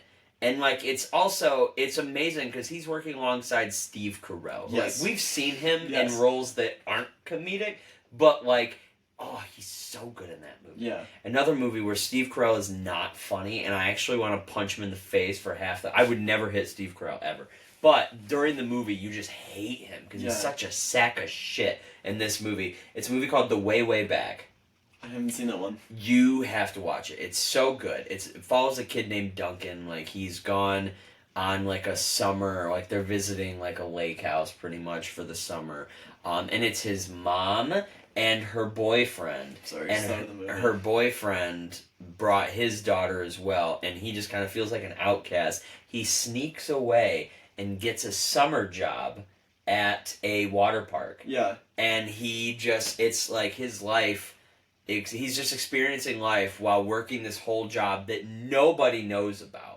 Like, it's like him, and he's like falling in love with this one girl, like, you know, falling in love in the traditional sense, but like they're hanging out and like they enjoy each other's company a lot, and it's really nice. But it's just a really sweet film. And Steve Carell in that movie, you will not like him. Like, he is a terrible person in that movie. Yeah. And it made me sad because I'm like, not Michael Scott. Like, I love him. But yeah, no, he's like a terrible person in that movie. Little Miss Sunshine. Ooh. Ooh. He's so good in that movie. He's so good. I love. What is it? Greg Kinnear or something like that? Is the dad he's the asshole in that movie. Yep. But he's great in that role. Yeah. Yeah, that's a fucking killer movie. God. Mm-hmm. You know what? I'm gonna bring his name up. This is the last name I'll mention, but it's because like he's also in one of my favorite movies in general. He's mostly a comedy actor. Jim Carrey. I love Jim Carrey. I was listening to a podcast with him on it earlier. I love Jim Carrey. I was listening to the Conan podcast. Yes! Yeah! We love Conan. Conan O'Brien deserves all the love and respect this world has to offer. Yeah, he really love does. That man. I watched his Hot Ones. Oh! I had to turn it off because at the end he's literally just fucking drooling. It's gross. It is so fucking nasty. It's funny though. But I love him so much. I sat through it. I didn't turn it off. I almost did though. I was like, I can't watch this. This is really bugging me. My favorite article through it. about his Hot Ones was someone who said Conan knew his exact target audience and he played to it. Yeah. And because right after that episode aired, internet went crazy. Yeah. And he's already, like, everyone knows, like, I won't say everyone, but a lot of people know who Conan is. If you like, don't, you should. He's famous. And then, like, after he did that, internet blew up, and he went viral, and everyone's like, dude, Conan's crazy, go watch his Hot Ones. He's the best talk show host of all time. He really is. He's my favorite. I want to bring up the worst talk show host of all time real quick, Jimmy Fallon. Fire him. If you're seeing this, Jimmy Fallon is funny, and he should be in stuff because he's good, and he's really, really funny. But he is the worst talk show host I have ever seen in my life. If I have to watch, John, say something interesting. Well, You're crazy. That's crazy, guys, crazy. That's all Jimmy Fallon is. That's true. And it actively makes me want to jump out of the second story of my house. I can't stand him as a talk show host. I love him. Like, every time I see him in SNL or, like, I see him in other stuff, I love seeing him. He's great. He's a good presence. But as a talk show host, it's just not there. It's okay if you're not good at being a talk show host. Timothée Chalamet is an amazing actor. He probably wouldn't be a great talk show host. Yeah. But, like, it's okay if you're not good at that. Yeah. But Conan is good at that. Conan is great at it. I swear, I wish they would have let Conan keep The Tonight Show because I think it would be so much better than what we have right now. Yes. Where, like, I just don't like it. It just makes me angry. Yeah. Sorry. I had to get that off my chest. That has been building since 2014. It's just been a problem I've had. Because I remember being a kid in high school and I was like, Jimmy Fallon, like, what? Why not Conan? And I was like, oh man, why not Conan? Give me Conan. Because I didn't know about the Conan situation with The Tonight Show yet. Which is still so stupid. Yeah, Jay Leno, fuck you. Seriously. But, yeah, Conan, great. We'll get back on track. What is a film you are currently obsessed with? I don't know if I have one at this exact moment in time. Like I don't know if Well, I have mental illness, so I do. I am always obsessed with films. Like, I probably have a new one every single week. Mm. Sometimes they'll last for like 3 weeks, and that's Well, how I it's know. That's how I know a movie was is good. it because you're rewatching it or something? Or, It could like, be. What is It could be a new what's one. the rate for this? It could be a new one. It could be one that you just like to rewatch a lot. It could be whatever you want. I don't know. Or let's Film? change it. What is a film you are obsessed with?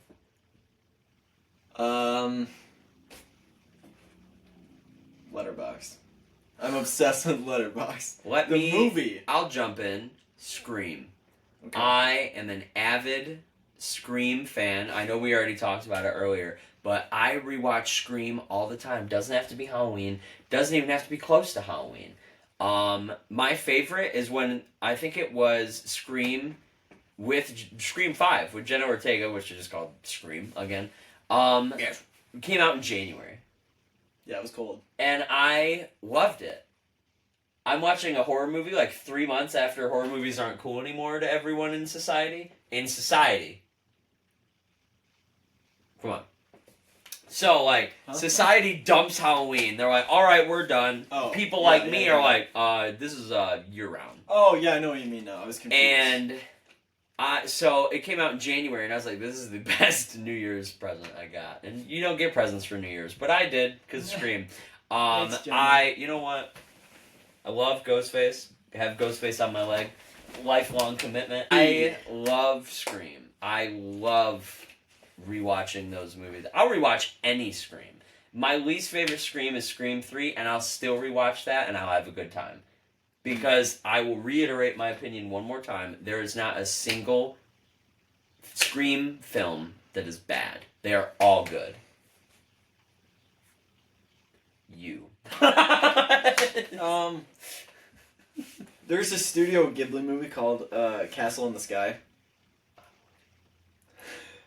And I love that movie. It's like all adventure. It's just like a fun watch all the way through. I think it's a lot different than like a lot of the newer Studio Ghibli stuff that I think they're more well known for these days. Which they're not bad movies. It's just like they're less action packed and they're more of like they're telling deeper stories about childhood or whatever else. This one is just like this is almost like a Pixar movie. Like it's adventure and it's awesome. Mark Hamill voices the bad guy, so that's how you know it's a good time. Love Mark Hamill. But yeah, that one is one that I'm currently obsessed with. Hell yeah. I'll say. I like that answer. Yeah. As soon as you said Studio Ghibli, I was like, I love you. I fucking love stuff. I love them so much. What's a movie that you wish you were in? If you had like an opportunity to be in a movie, it could be a movie that doesn't exist. It could be a movie that does exist. Oh. Do you have one? I'd like to hear yours. So I think I have one or two. So one of them is a book that I just really loved. And I read it in 8th grade, and it was just very beautiful. Some of it's weird, but it was very beautiful. And it's called Aristotle and Dante Discover the Secrets of the Universe. Super long title, but it's a really good book. And I read it, and I would not want to play a main character because they're both like, they live closer to the border, so they're like not... I am not looking like one of the characters in this book. But I would just be a background extra, and I don't even care. Put me in the back. Have me sitting in a classroom. Have me be one of the randos swimming in the pool. Or, more likely, I would be the random creep sunbathing in the corner. Yeah. Like, not talking to anyone. I created, like, a privacy hut, so I could be there by myself. But I would love to be in a movie based off that book. If I could go back in time and audition for a movie, I so bad would want to be in any of the Back to the Future movies. That's Just so. I was literally. That was one of mine. that was yours. I was like, I wish I could be Marty McFly. That would be awesome. See, I don't even need to be Marty McFly. Make me Biff. They'd have a short bully in the 50s. I walk in and I'm looking up at Marty McFly, I'm like, you're an idiot! And I'm like yelling at him, and they're like, huh? But like, it's just, I don't know, I just love those movies. And like, I honestly, the best part about it is that you can keep showing up in any of these eras and it makes sense. You show up in the 50s, you're like, yeah, I'm here because I'm going to have kids and my kids are going to interact with these characters. Yeah. And then you go to the second one that's in the future and you're like, yeah, I can be here because I'm going to... And then, like, they go all the way back to the Wild West and they're like, yep, Biff's here again. Like, Biff is, like, Doctor Strange. Yeah. He is the same in every, like, universe and he's a recurring character. But it's great. Yeah. And I'm like, I just wish I could be in any of those movies. You want to know what scene I would have killed to be in? Which one? Back to the Future where they're riding the hoverboards. Part 2. Yeah. When they're riding the hoverboards and they're chasing him around the town and Biff is leading the gang. I would have loved to be one of the background actors who's just like on the hoverboard chasing Marty McFly around the town square. That scene specifically is one of and my brother Jackson, he loves it. So, like, every time I see that scene, I'm like, I wish that I could be in that, because it's it's funny, it's cool, and it's interesting. Yeah. Because everyone's like, you never forget, you're like, oh my gosh, they're flying. Like, oh my gosh, the hoverboards are hovering. They're real hovers. Yeah, and now our hoverboards have wheels, whatever. But we haven't quite mastered that yet. Make hoverboards great again. Yeah, make hoverboards hover again, number one. Yeah. But make hoverboards hover. We don't even have to say again. Yeah, no. Just make hoverboards just make 'em hover. I'm done. So, yours is, you said Back to the Future too?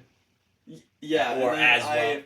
I would add, to any of these characters, I would like to be like, the Jim Carrey kind of character in Eternal Sunshine. Oh. Of the Spotless I'm Mind. surprised you didn't list a certain movie that I had in mind for you. Which one? How to Train Your Dragon.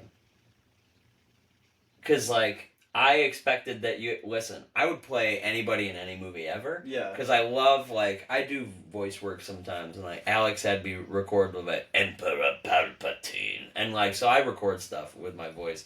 And I would kill. You could put me as, like... Yeah, you're a fat Viking in the back corner and you have one line, but we're going to mute it. But you're going to be kind of heard, but also not fully. And I'd be like, Mom, I made it. Like, you could have me be like, hiccup, what an idiot! And I would do it. And then I'd walk away with my $20 that I got for doing that line.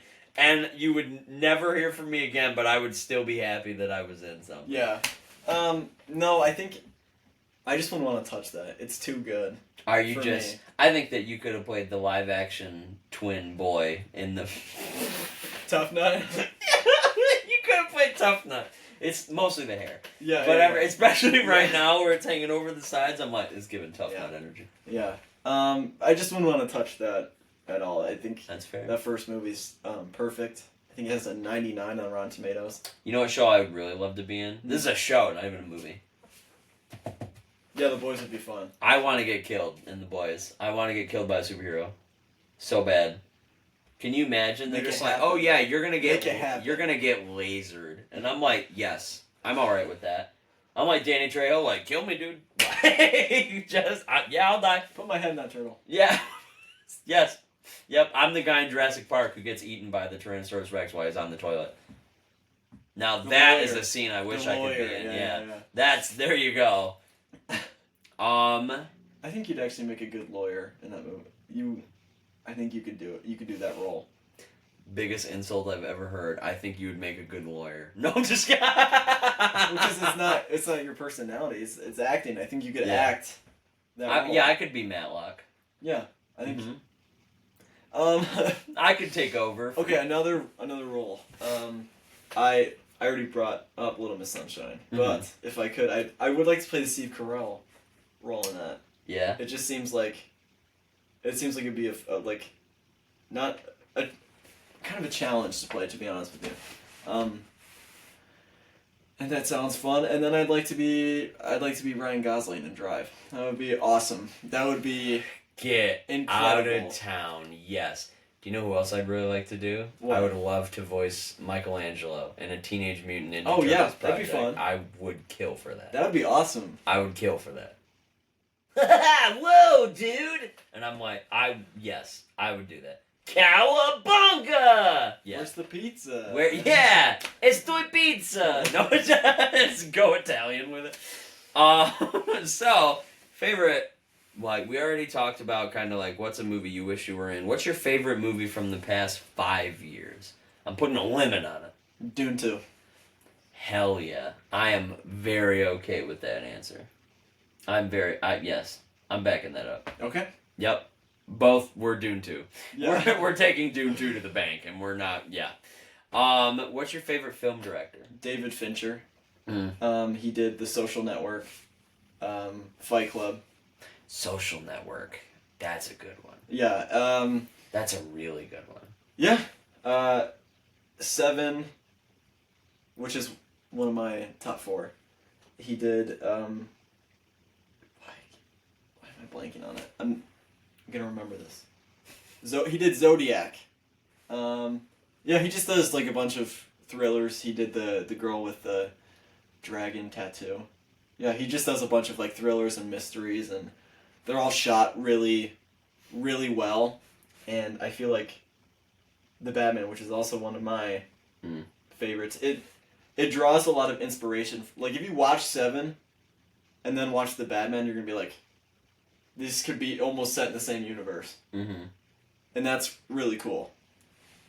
That's one of the reasons I like The Batman so much, is because it feels like a David Fincher movie almost. Gives that vibe. Yeah, because it's just the way it was shot, and yeah. I like that. I'm going to go back to someone who I already mentioned previously. Favorite Tim film? Burton? Yes. It's Tim Burton. I keep guessing he's right. I love Tim Burton. I just love him so much. His movies, I don't know why. My mom was like, I think she was nervous that I was probably going to get like bullied or murdered because I was always too into Tim Burton. And like, you know, when she was younger, like, you know, if you were super into that stuff, you were like the outcast and you were super weird. And I'm like, I don't care. Like, I just like weird things. That just happens sometimes. But Tim Burton. Love Tim Burton. Yeah. I just love his style. It's always just clicked with me. I don't know why. Yeah. But love Tim Burton. I can't get enough of Tim Burton. Ask me any movie question you would like. What is your least favorite movie you've ever seen? Shit. What's my least favorite movie I've ever seen? My Policeman with Harry Styles. Love Harry Styles. Have you ever heard of that movie? I've watched it. You watched it? Yeah. Worst movie. Was it just really boring for you? No, it wasn't really boring. It was the fact that they're trying to tell me a tale, and on my Letterboxd, I think the review I gave was that horror movies have more joy than that entire film. That film that's true. was so crazy because I felt like they wanted us to sympathize with like the two gay characters. Mm-hmm. But also, they made Harry Styles such a dumb dick. Yeah, they made him an asshole. And I'm like, Can't do I that to don't my man. sympathize with you. You're a terrible, like, human. You're treating everybody poorly. He was treating his boyfriend poorly. He was treating his wife poorly. Yeah. Like, everyone in that movie, he's treating them poorly. And then even at the end, Yeah. when it's not Harry Styles anymore, And he's he's still being still an treating asshole, them yeah. poorly. And both of them. Yeah. And it made me so upset. I'm like, I truly can't sympathize with his character, who's supposed to be the lead. Yeah, I don't. And I'm like, I hate you. Like, you made me angry. I think. I almost feel like that is kind like I watched it one time, but when I was watching it, I kind of got the sense that like that was how they wanted you to feel about it. And But, I will like- agree with you. It doesn't have any joy in it. But, like, why? I don't know. I think it's I think it's very guess stylized for that. I'm someone who, like, because, you know, obviously I just said my favorite musical is Sweeney Todd, and I love Yeah. the movie that, and that does not have it kind of has a happy ending in my eyes, because good triumphs. Yeah. And, like, I guess that movie just left me, like, I was glad for the girl, I guess, or I was glad for the lady who was leaving. Yeah. Because, like, okay, you're finally going to be able to live your life. But it left me feeling really depressed because I just kept telling myself, it's too late. You wasted too much time. You were in this sham marriage. You were literally just wasting too much time. Yeah. And now you're older. In the movie, it gives the sense they're like 50, 60 years old. I think older than that. I think they're like 70. Life expectancy, you don't have a lot of time left. And every time people are like, you don't have a lot of time left, but like, spend it well. I'm like, okay, but with these people, it's different. If you're telling me, like, if I found out today that I was dying, and they're like, okay, go, like, I'll go live the life I want to live before I die, that's different than you had the chance to live your life how you wanted to live it, but you threw that shot away, and you just wasted your time. That movie just left me feeling I had no hope at the end of it. I was just like, this is sad. And I think that's the point. It's just crazy. It is crazy. I think it is crazy that, like... What made me angry feels is like that are made. they're making him feel, like, homophobic or mad at the guy because, like, he's, like, mad at gay people that he couldn't live his life. That's how I read it. Because when they're in the store and there's that gay couple in there, the guy doesn't want to go inside. Yeah. Because they're in there. And they're like, oh, well, he's jealous because they get to have what he never did. Bullshit. As soon as I would have been able to sense, oh, these people are fine, leave your wife. Yeah. And go live your life. And it's like, I know this happens in real life, and I'm not trying to, like, force anybody out of anything. Like, you can make your own choices. It's life. People make decisions. That's just how it is. But, I don't know. I just was not a fan of it. I left that movie like, wow. I think that that movie has a particular audience. I don't necessarily think it's like it was not made for me. A phenomenal movie, but I think some of what you're saying about it is like it's supposed to be that way. It's like that's the story they're trying to tell. Mm-hmm. And it's kind of like, I mean, it's based off of a book. Harry Styles' acting was not as bad as I thought it would be.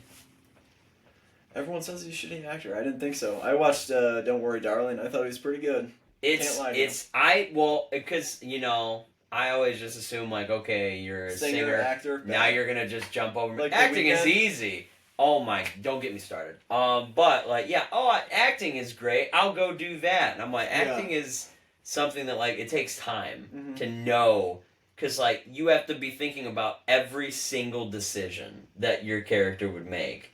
And, like, I could tell that in this movie sometimes Harry Styles wasn't doing that. But in some scenes he was doing very, very well. And I was like, I'm actually surprised that this is going well. I was perturbed a little bit. I'm like, yeah, wow. Yeah. If this is his first acting experience, he's knocking it out of the park. Like, good for him. And he landed a movie... motion capture picture, and this man is landing a giant role in it. Well, the first one he was in is a Christopher Nolan movie. He was in a Christopher Nolan movie. You're so right. And he was good in that, too. You're right. You are correct. Mm-hmm. I totally forgot about that. Didn't even think about it. You're good. Because he was in... He's a very small part in Dunkirk. Yeah. He doesn't do a lot of talking, because there's not a lot of talking in the movie. In general, it's build-up. The movie is all build-up. I totally forgot about that. But, yeah. Huh. I totally forgot about that. Wouldn't have even thought about that. All right. You really got me with that one. Damn. Well, Harry Styles, act more. Get better. But no. Where'd you go? So, I mentioned at the beginning that we met because we were in a play together where we played wizards. So, we were in the show called Puffs. So, it pretty much is like what the Hufflepuffs were doing while Harry Potter was at Hogwarts. Yeah. So, John was able to play a couple of different characters. Yeah. He also played Severus Snape. Obviously. And it was, I wore this awful wig. Y'all, what? Okay, so It's they. like the Edna Mode. What made hairstyle. me laugh is when you came out during rehearsal and the wig was backwards. Oh, I'm terrible with wigs. And because it was hilarious, because like you could tell that the wig, this part was actually supposed to be at the front of your Mhm. head, but you had it all the way backwards, and I'm like, I don't know what we're looking at right now. It was like the anti Edna Mode hair. Yeah. And I have a gigantic gigundous head. I don't know how that wig stayed on my head for as long as it did. Like, it held up. The costumer, Ellen, she did a great job. Yeah, it was rough. But I played Snape, or as they call him, a certain potions teacher. Yeah. Because they Ernie can't Mac. use any of the Harry Styles. The Harry Potter. They can't use any of the Harry Styles songs. They can't use As It Was. They Yeah, can't use Great they can't Juice. even use music in a sushi restaurant, Yeah. guys. It was a struggling production. They couldn't use any Harry Potter names. So Harry was Harry was Harry. just named Harry. No Harry Potter, it was just Harry. Yeah. And I got to Hermione was either, I think they just called her Granger. Most of the time they just called her Granger. Ron. Run. Ron Mop. Yeah, it was Mop. Yeah. No actor. You also played Ernie Mac. Yeah, I did, which is just like one of the more lead puffs. He's just And like, you played... I played the ghost, the Hufflepuff ghost, the Fat Friar. And you played Zach Smith. And I played Zach And he Smith. cussed me out on stage. I gotta say, hey, fuck you! And it was crazy, because I met my grandmother was Yeah. out in the audience. And she came to see the show. And what she said to me afterward, I was like, well, she hated it. She walked up, she said, I like the show. Didn't like all the F's. And I was like, we said it like 5 times in the show. We should cut a lot of Zach them Smith down. is like 3.5 of them. Yeah, It was- I have most of them, yeah. It was so funny because she was like, didn't like all the F's. I was like, oh well, I knew my grandma was gonna hate the swearing. She's a very conventional grandma. What? Don't swear. Why do you swear? Yeah, I don't know why I made my grandmother Mary Poppins, but yeah, yeah, she don't swear. So, though, yeah, I played Wayne Hopkins. The main character. I was the main character, which I did not expect that at all. Sarah was like, hey, you should audition. I was like, all right, can't wait to play a tree in the background of a scene that takes place outside. And That then could Sarah be was like, oh, I was Diary going of to a make you the Wimpy lead. And I was like, what happened? Like, who are we talking about right now? I had only ever been in one show before that, and it was Shrek the Musical, and I was pig number 3. Which still is hilarious to say out loud. It makes me laugh every time. But, so it was fun. So we met through Puffs, and it was really fun. So, like, leading into that, what was your favorite part of being in Puffs? There was like a certain night further into the show. We were like in tech week zone, and we were just kind of, I don't know how we got there, but I don't That know how sounds about right. I don't know how it happened, but we ended up like there was a group of like 6 of us that ended up going to like an Applebee's. And Oh, yep. We got all of our feelings about the production out. Everything was cleared. We just got to speak our fucking minds about the show. What's going good and what's going horribly, and who needs to stop doing what they're doing right now. It was just kind of stuff like that, and it was very nice to have that, because it was kind of like I had made like sort of like acquaintances with some of the people there. I only had like one really good friend there, whose name is Ray. Ray is the best. Stole my name. His last name. Stole my last name, made it their first name. It's whatever. But there's like 6 of us who went to this Applebee's, and I was like, I instantly have like a much deeper connection with these people, and then that led us to going to Applebee's like 3 nights in a row. Which was crazy. It was So really sorry, crazy. Jackson Applebee's, Yeah. because that was. They hate us. Yeah, we weren't kicked out, but we were probably like kicked out. So We were kind of kicked out. I think truly my favorite part, because I'm, if you couldn't tell, a talker. So I love talking. At the beginning of every rehearsal, there'd be like 5 minutes maximum where you could sit up in the seats and talk. And I just loved sitting down there and talking. Because I remember that, like, I really wanted to be friends with you and Ray. Mm-hmm. I was, like, seeking that out. That was one of my goals for the show. Was like, if I leave this stage and I'm not friends with them, I'm going to be so pissed off that I didn't do this. So, like, every day, I don't know if John noticed, but I would sit closer and closer to where they were sitting in the audience for, like, all the chairs. I would get closer and closer to where you were sitting until eventually I was in the row right in front of where you guys would usually sit. And every single day that we had rehearsal, I would make a comment to you and or Ray to try to get you to start interacting with me. So I was like, this is how I'll, like, chip away and find my way in.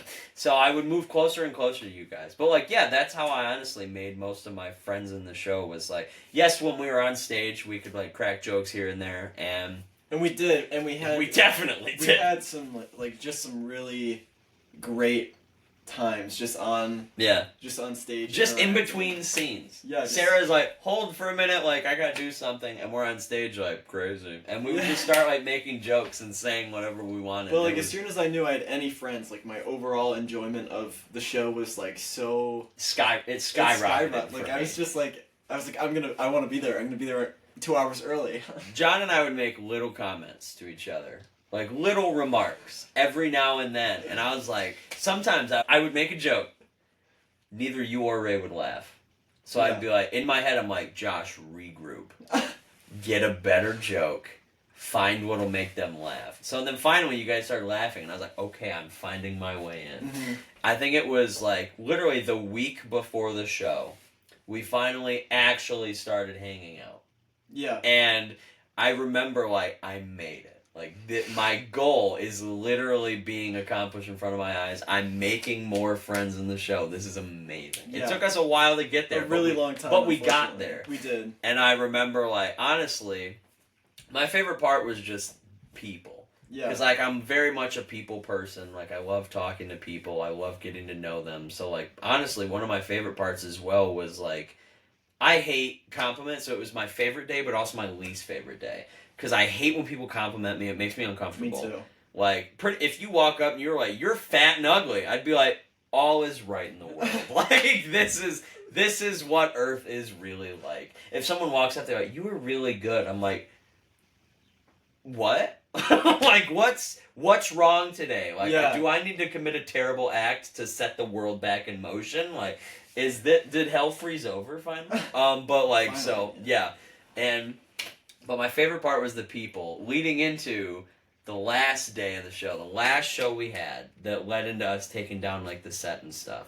And I think my favorite part was kind of just, like, walking around and saying bye to everybody. Like, just walking around and being like, you know, hey, like, it was nice being in the show with you, and, like, we had really great times. Like, I was talking with them, and I loved it because it was just kind of like one final goodbye before, you know, most of them I haven't seen since, but, like, there's, like, like you said, 7 people. It's like, okay, we have seen each other a couple more times since that. And that was, my favorite part was getting to interact at the end and just kind of like, all right, like, whenever I see you next.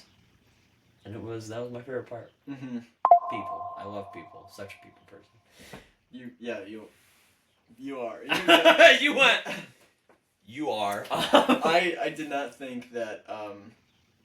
One, I just think that everybody hates me.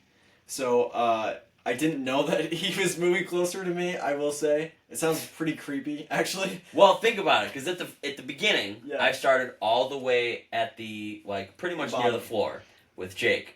Yeah. And then as the show progressed, I got further and further back until I was fully in the back row every single time. They never actually noticed. No, we didn't notice. It wasn't. No, I actually didn't think it was creepy at all.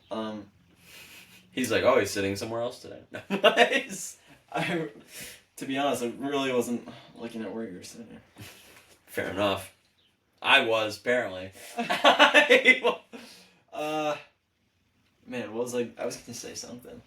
Oh no, I just like I would make jokes to Josh and he wouldn't laugh either, so I was like, oh, okay, so try again tomorrow. I would totally laugh. No, there was definitely some that I made at maybe towards the beginning, or I just try and like come up and get into your conversation with like Jake or whoever, and it was like I didn't get vibes like you should back off, but it was like I didn't get the vibe that I was totally being like welcomed, and that's probably Jake. That's your fault. I'm. He just kind of has this off-putting energy, you know. He's just like he doesn't really need people to talk to. Really, he's fine on his own. He's big on privacy. Yeah, he's very private, but he's a totally nice guy. I got to know him during the show. Absolutely love the guy.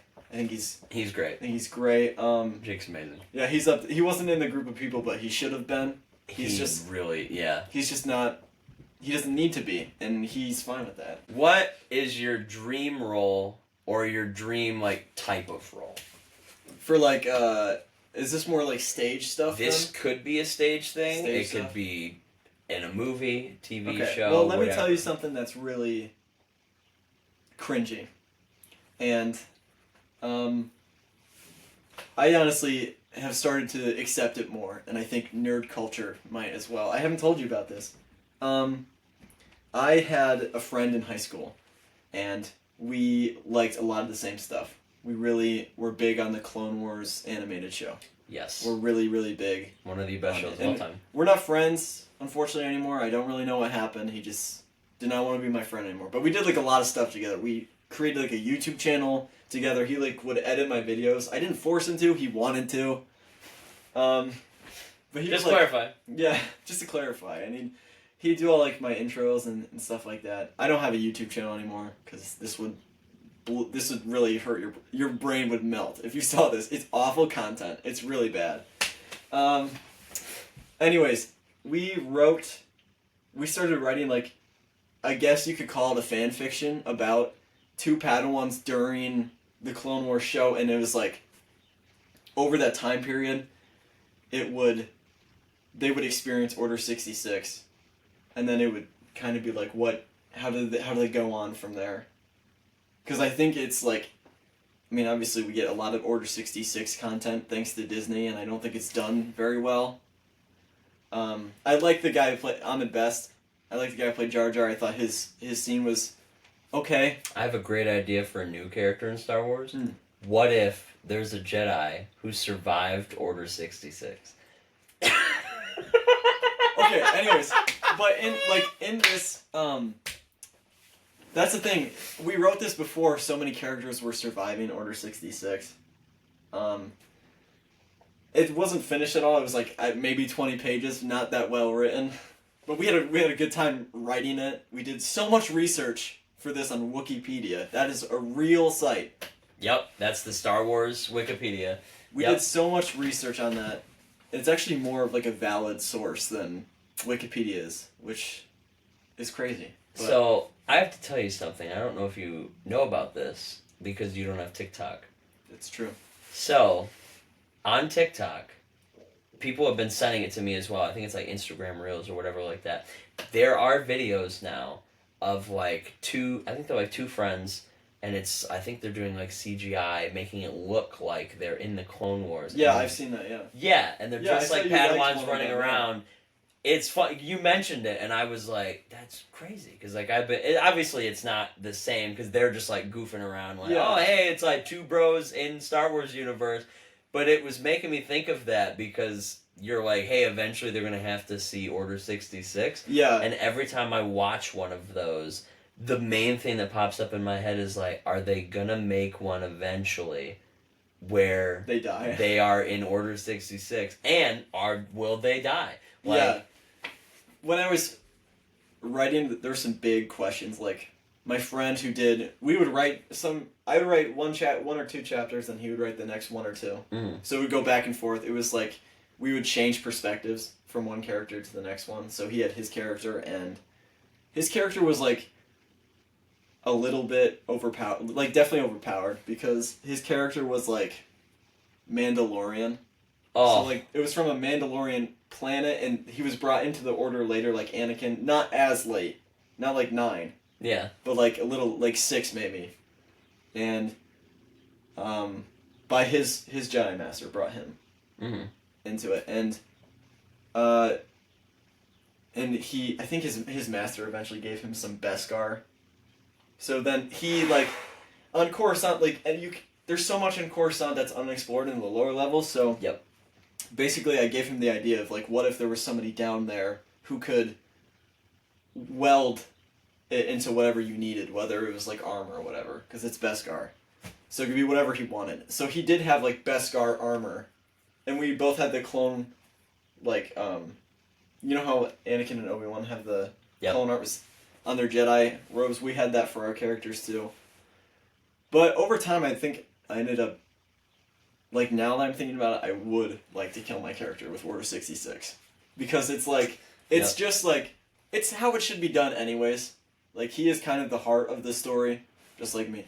But he's, like, I think it would just make for a better book if the other guy ended up surviving.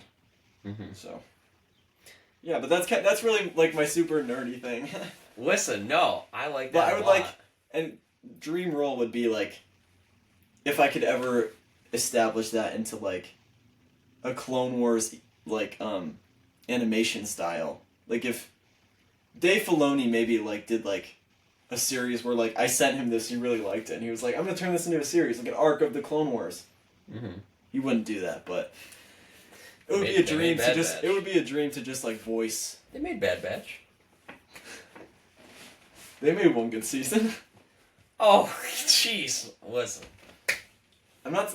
The second season is, like, all filler. I don't know. That's fair. So mine, technically, like, I wouldn't say I have, like, a dream role per se in that sense, where it's like, I don't have, like, a character in mind for myself. Right. But the dream type of role, I actually kind of met this dream on the stage already. So now I would, like, want to try to meet it either in voice acting form or even, like, in, like, movie or TV show form. Yeah. Always wanted to play characters who die. Because, like, it... You know, you act this all out and people are excited to see where the story goes and then the story ends. Yeah. And the effect it has on people. People don't get closure on that. It's like, nope, the story's over. They Yeah. died.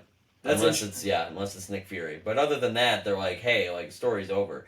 And, like, there's something beautiful in that. Because, like, Andor. Just finished watching season 2 of Andor. And always in the back of my head, there was the thought of, like, no matter what happens in this show... Oh, he's already dead. No matter what happens in this show, I know that he dies very soon after this.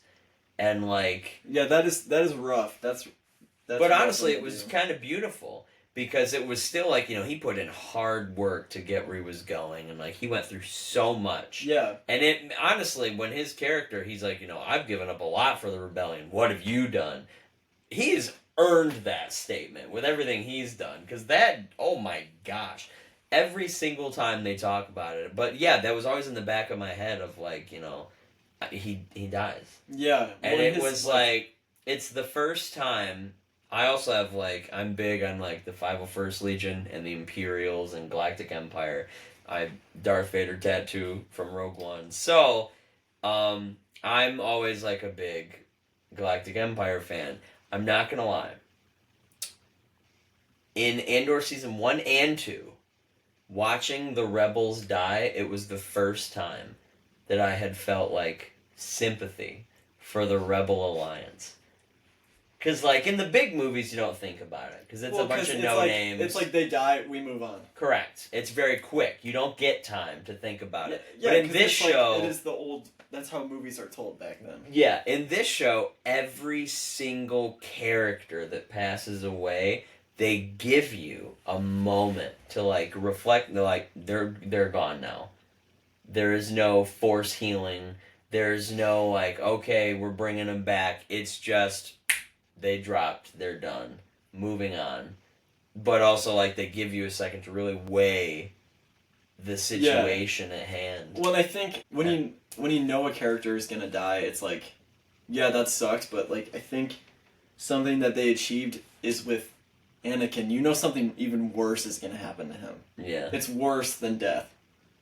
You love it, but it's like I do love it. sitting do. through Revenge of the Sith. He was just like very giddy the whole time. He was very. It's so like, good. It's so good. It always like, it just used to give me nightmare because like I cared for that guy. So, like somehow, I cared for him because like, I had already seen the Clone Wars or like a good portion of the Clone Wars when I had seen like Revenge of the Sith. I saw that one a little bit later because my dad was like, yeah, it's kind of Wait. freaky. Yeah, that's fair. Dude. Yeah, but I like characters who, like, you know, ultimately die either for... We have the either, same fate. Yeah, either for their mission or, you know, whatever they're doing. And then, yeah, honestly, my favorite... this is going to answer both of the questions. What was your favorite part of Puffs, and what was your, like, dream type of role? So I did tell people, like, in the show, I'm so excited to play someone who's dying. Like, that's always been a thing of mine. I wanted to play someone who's dying. And this is me doing it on the stage format. So in the show, my character died. Right. And I remember, because, like, you know, we did 2 months rehearsals where nobody's gasping. We all know what's happening. Also, I don't And, think like, that scene was done very many times. No. And it was crazy because, like, because there is a scene where, like, after I die, we give a speech, and, like, you know, I talk, and I'm like, what? Like, I'm dead. But what killed me is the first night, the night we opened, and we didn't know how this crowd was going to react. Yeah. We didn't know how they were going to receive this show. We had no idea what's about to... I was nervous as shit. I literally was like, guys, I'm just going to stand here because I feel like I have to go to the bathroom 8 times. Like, I was like, if I go to the bathroom, I don't know what'll happen. I think my body just, like implode. But I was so nervous, and then I remember my character's about to die, so I get ready. I'm like, okay, I'm about to die. I'm about to die. And I would, like, go to a place where, like, you're dead. Which was dark. But I did the same thing from when I was angry. I was, like, thinking of everything that could go wrong in life. Yeah. And I was taking myself to a crazy spot. But... I was like, okay, I'm about to die. And I would walk out, and I would stand in the spot, and I'm like, in 3 seconds, I'm gonna die. And it was so interesting, because I remember the first time Justin came out as Voldy, or Voldemort, comes out, hits me with the green curse, he hits me with the Avada Kedavra, and I fell.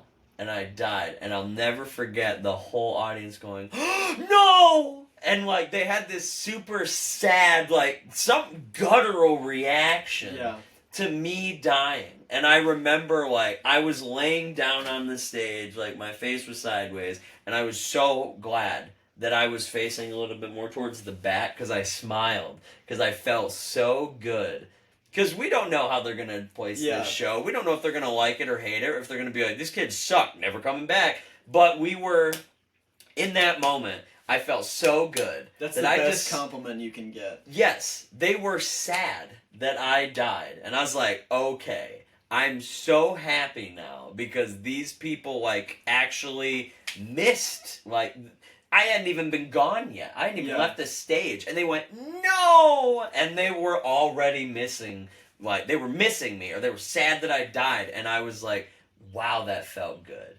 And that was like, I think that's the biggest moment of ego I've ever had in my life. Of like, I was like, damn, I must have done good if they're missing me. Yeah. Like, obviously I didn't write the show, so I am nothing. But I'm like, oh my gosh, like, this is amazing. Like, well, I felt good. You're still like... You had to act it good enough to warrant that response. So So that's the compliment. It's like you did good enough. Like you did good enough for us to care. Yeah, you used the writing so well that we cared. Yeah, and it felt great. Yeah, and I had a great moment when I think my dad, the night my dad came to see the show, and he was just like, I saw him out in the lobby after the show, and he was just smiling. He was just like, he was just happy, and I asked him what his favorite part was, and it was the penis Snape joke, and he did it.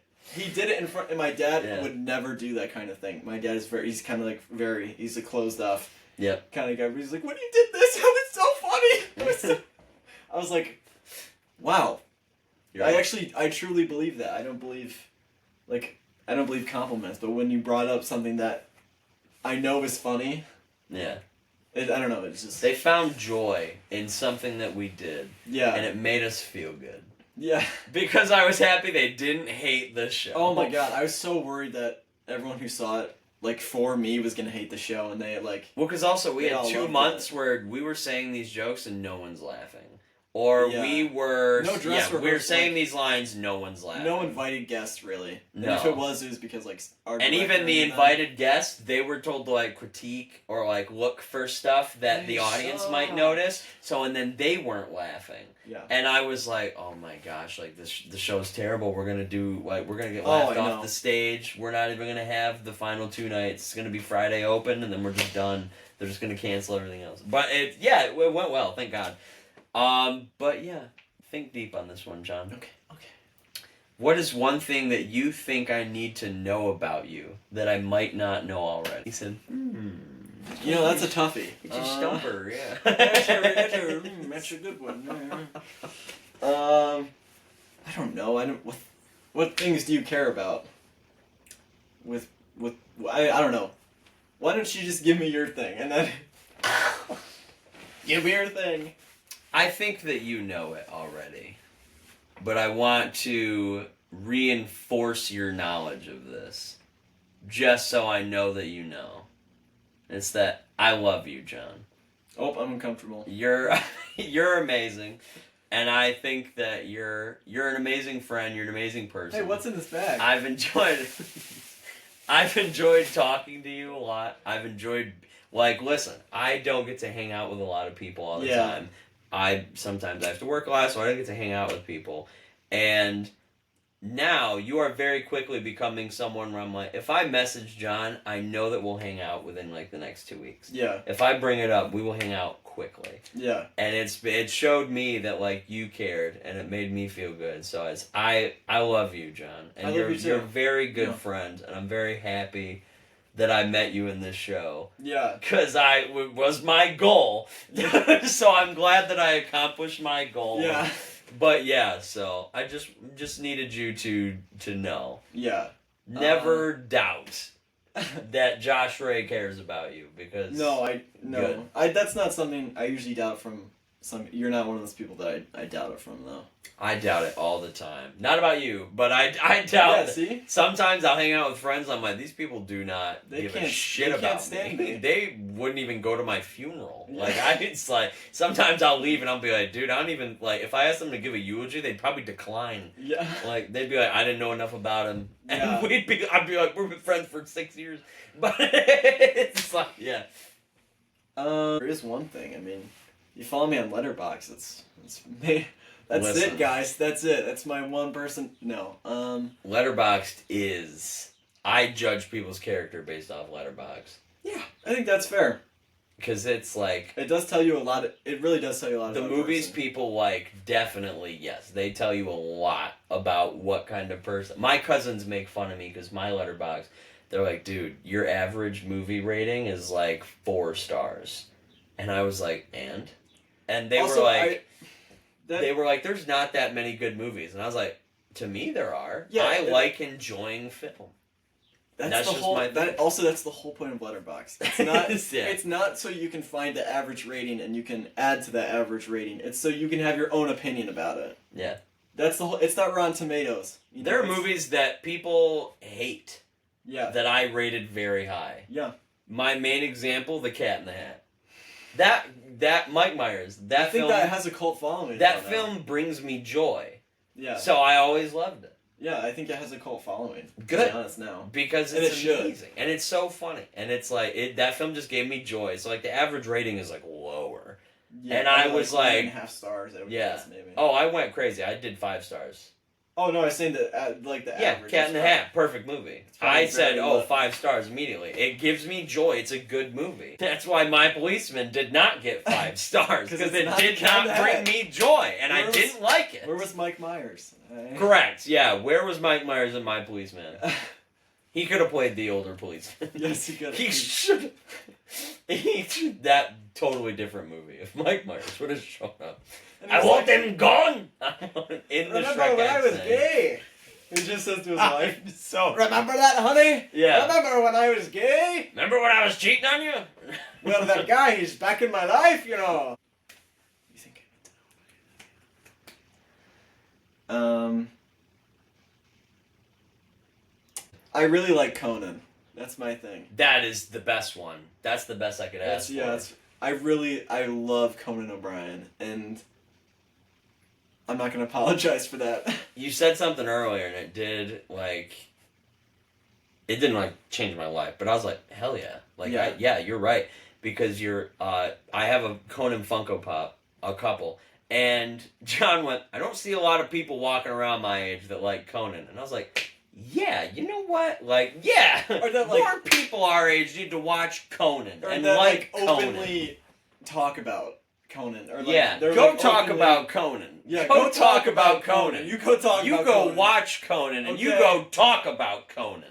It's just like, I don't know, his Max shows. I recommend his Max shows. He has this executive producer that works for him, Jordan Slansky, and I it is. love Jordan. They have a podcast now. It's called the the Conan and Jordan Show. It's like a once a month thing, and it's Yeah. so funny. There was like the one that came out for May. I think it's monthly. Mm-hmm.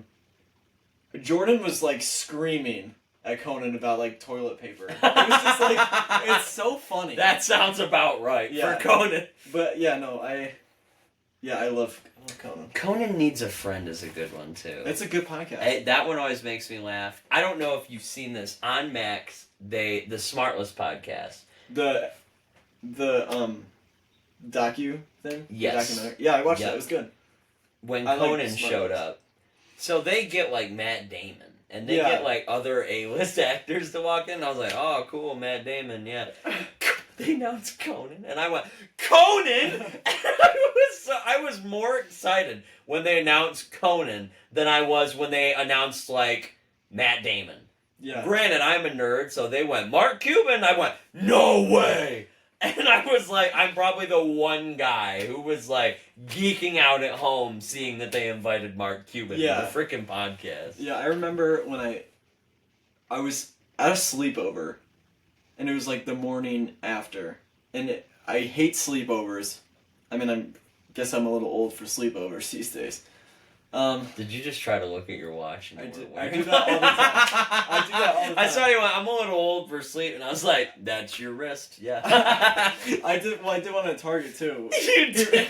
He rang the bell and it was like assistant. We're waiting for service, and John goes.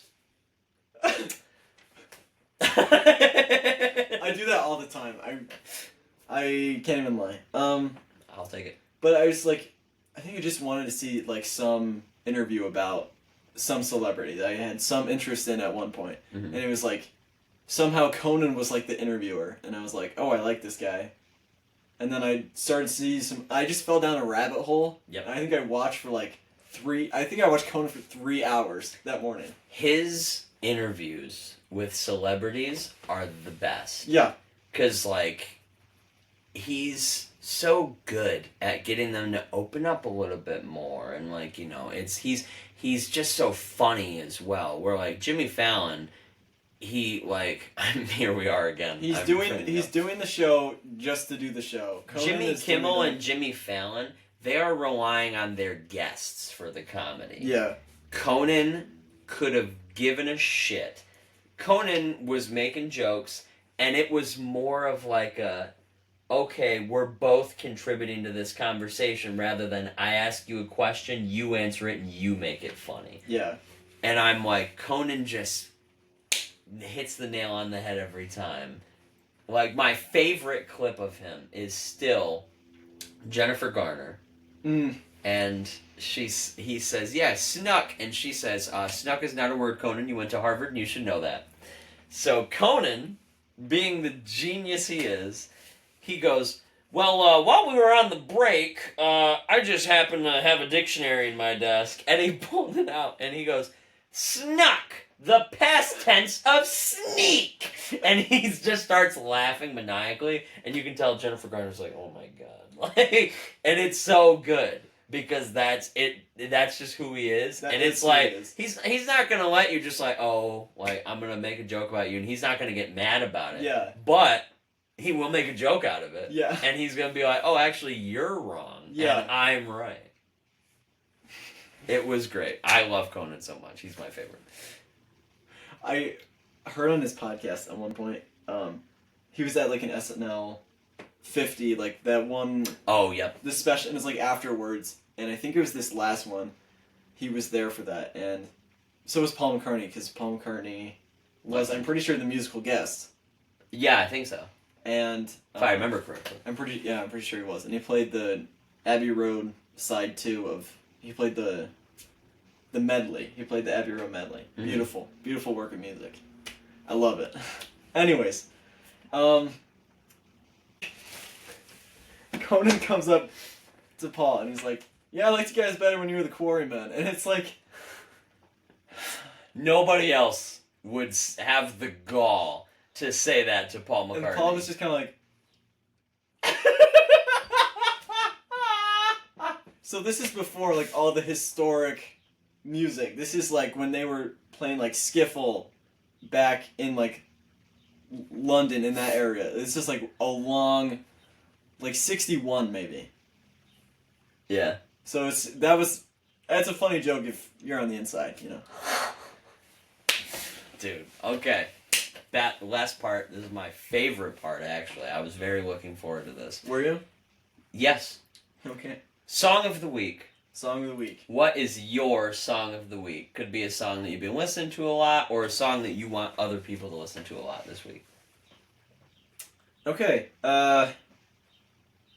Well, a song that's definitely been on repeat for a while it's called "Lonesome Is a State of Mind," and is the opener to Joe's new album, The Crux, which came out in April. Listen to that, please. And also listen to my brother's song, Breathe, by The Day Shift. There's more music coming out, I think, tomorrow. If not tomorrow, it's next weekend. But the rest of their EP's coming out, and that's exciting. Hold on, I'm just gonna get really close to the camera with my phone. And so you can see what it looks like. This is what it looks like. Okay. Okay, that is a baller Yeah. cover. Yeah, That is amazing. that's what it is. So look for that. People who are watching this whenever this comes out. You? I'm bringing a classic into the mix, so I've been Breathe watching. by The Day Shift. I've been rewatching a lot of Cobra Kai recently because I went and met them. So I was like, I'm gonna rewatch a lot of it, and a song that like I knew it before this show, but when they sang it in the show, it reminded me like, God, that song is good. "Take It on the Run" by REO Speedwagon. Yeah, you brought it up earlier too. Yeah. Because it's so good, and I is love really it. good. I love it so much. So I don't think it beats "Keep on Loving You" for me. fair enough. I will not judge. I'm a big "Keep on Loving You" kind of guy. I will not judge out loud, but I just love it so Or much. I can't fight this feeling anymore. Oh. Oh. Clearly, you could not fight that feeling anymore. No, and then it's like, oh, what is that song? It's that "Take a Look at Me Now" song by Phil Collins. Yes. Oh, Philium Collins. You're The an artist. GOAT. Love Philium Collins. Love. All right. Well, thanks for talking, John. I can't wait to do this again. Prank 'em, John. No, I'm kidding. But so you might not know what that's from, and that's embarrassing. But I'm embarrassed. other than that, thanks for talking, John. Thanks Yeah. for coming over. We hung out, so don't worry. We had a whole day of hanging out. It was great. It was fun. Yeah, it was fun. We Had a got good time. we got the Olipop. We We did. secured the bag, everyone. We secured the We bag. did. But yeah, other than that, that was Josh and John on an episode of Josh Talks.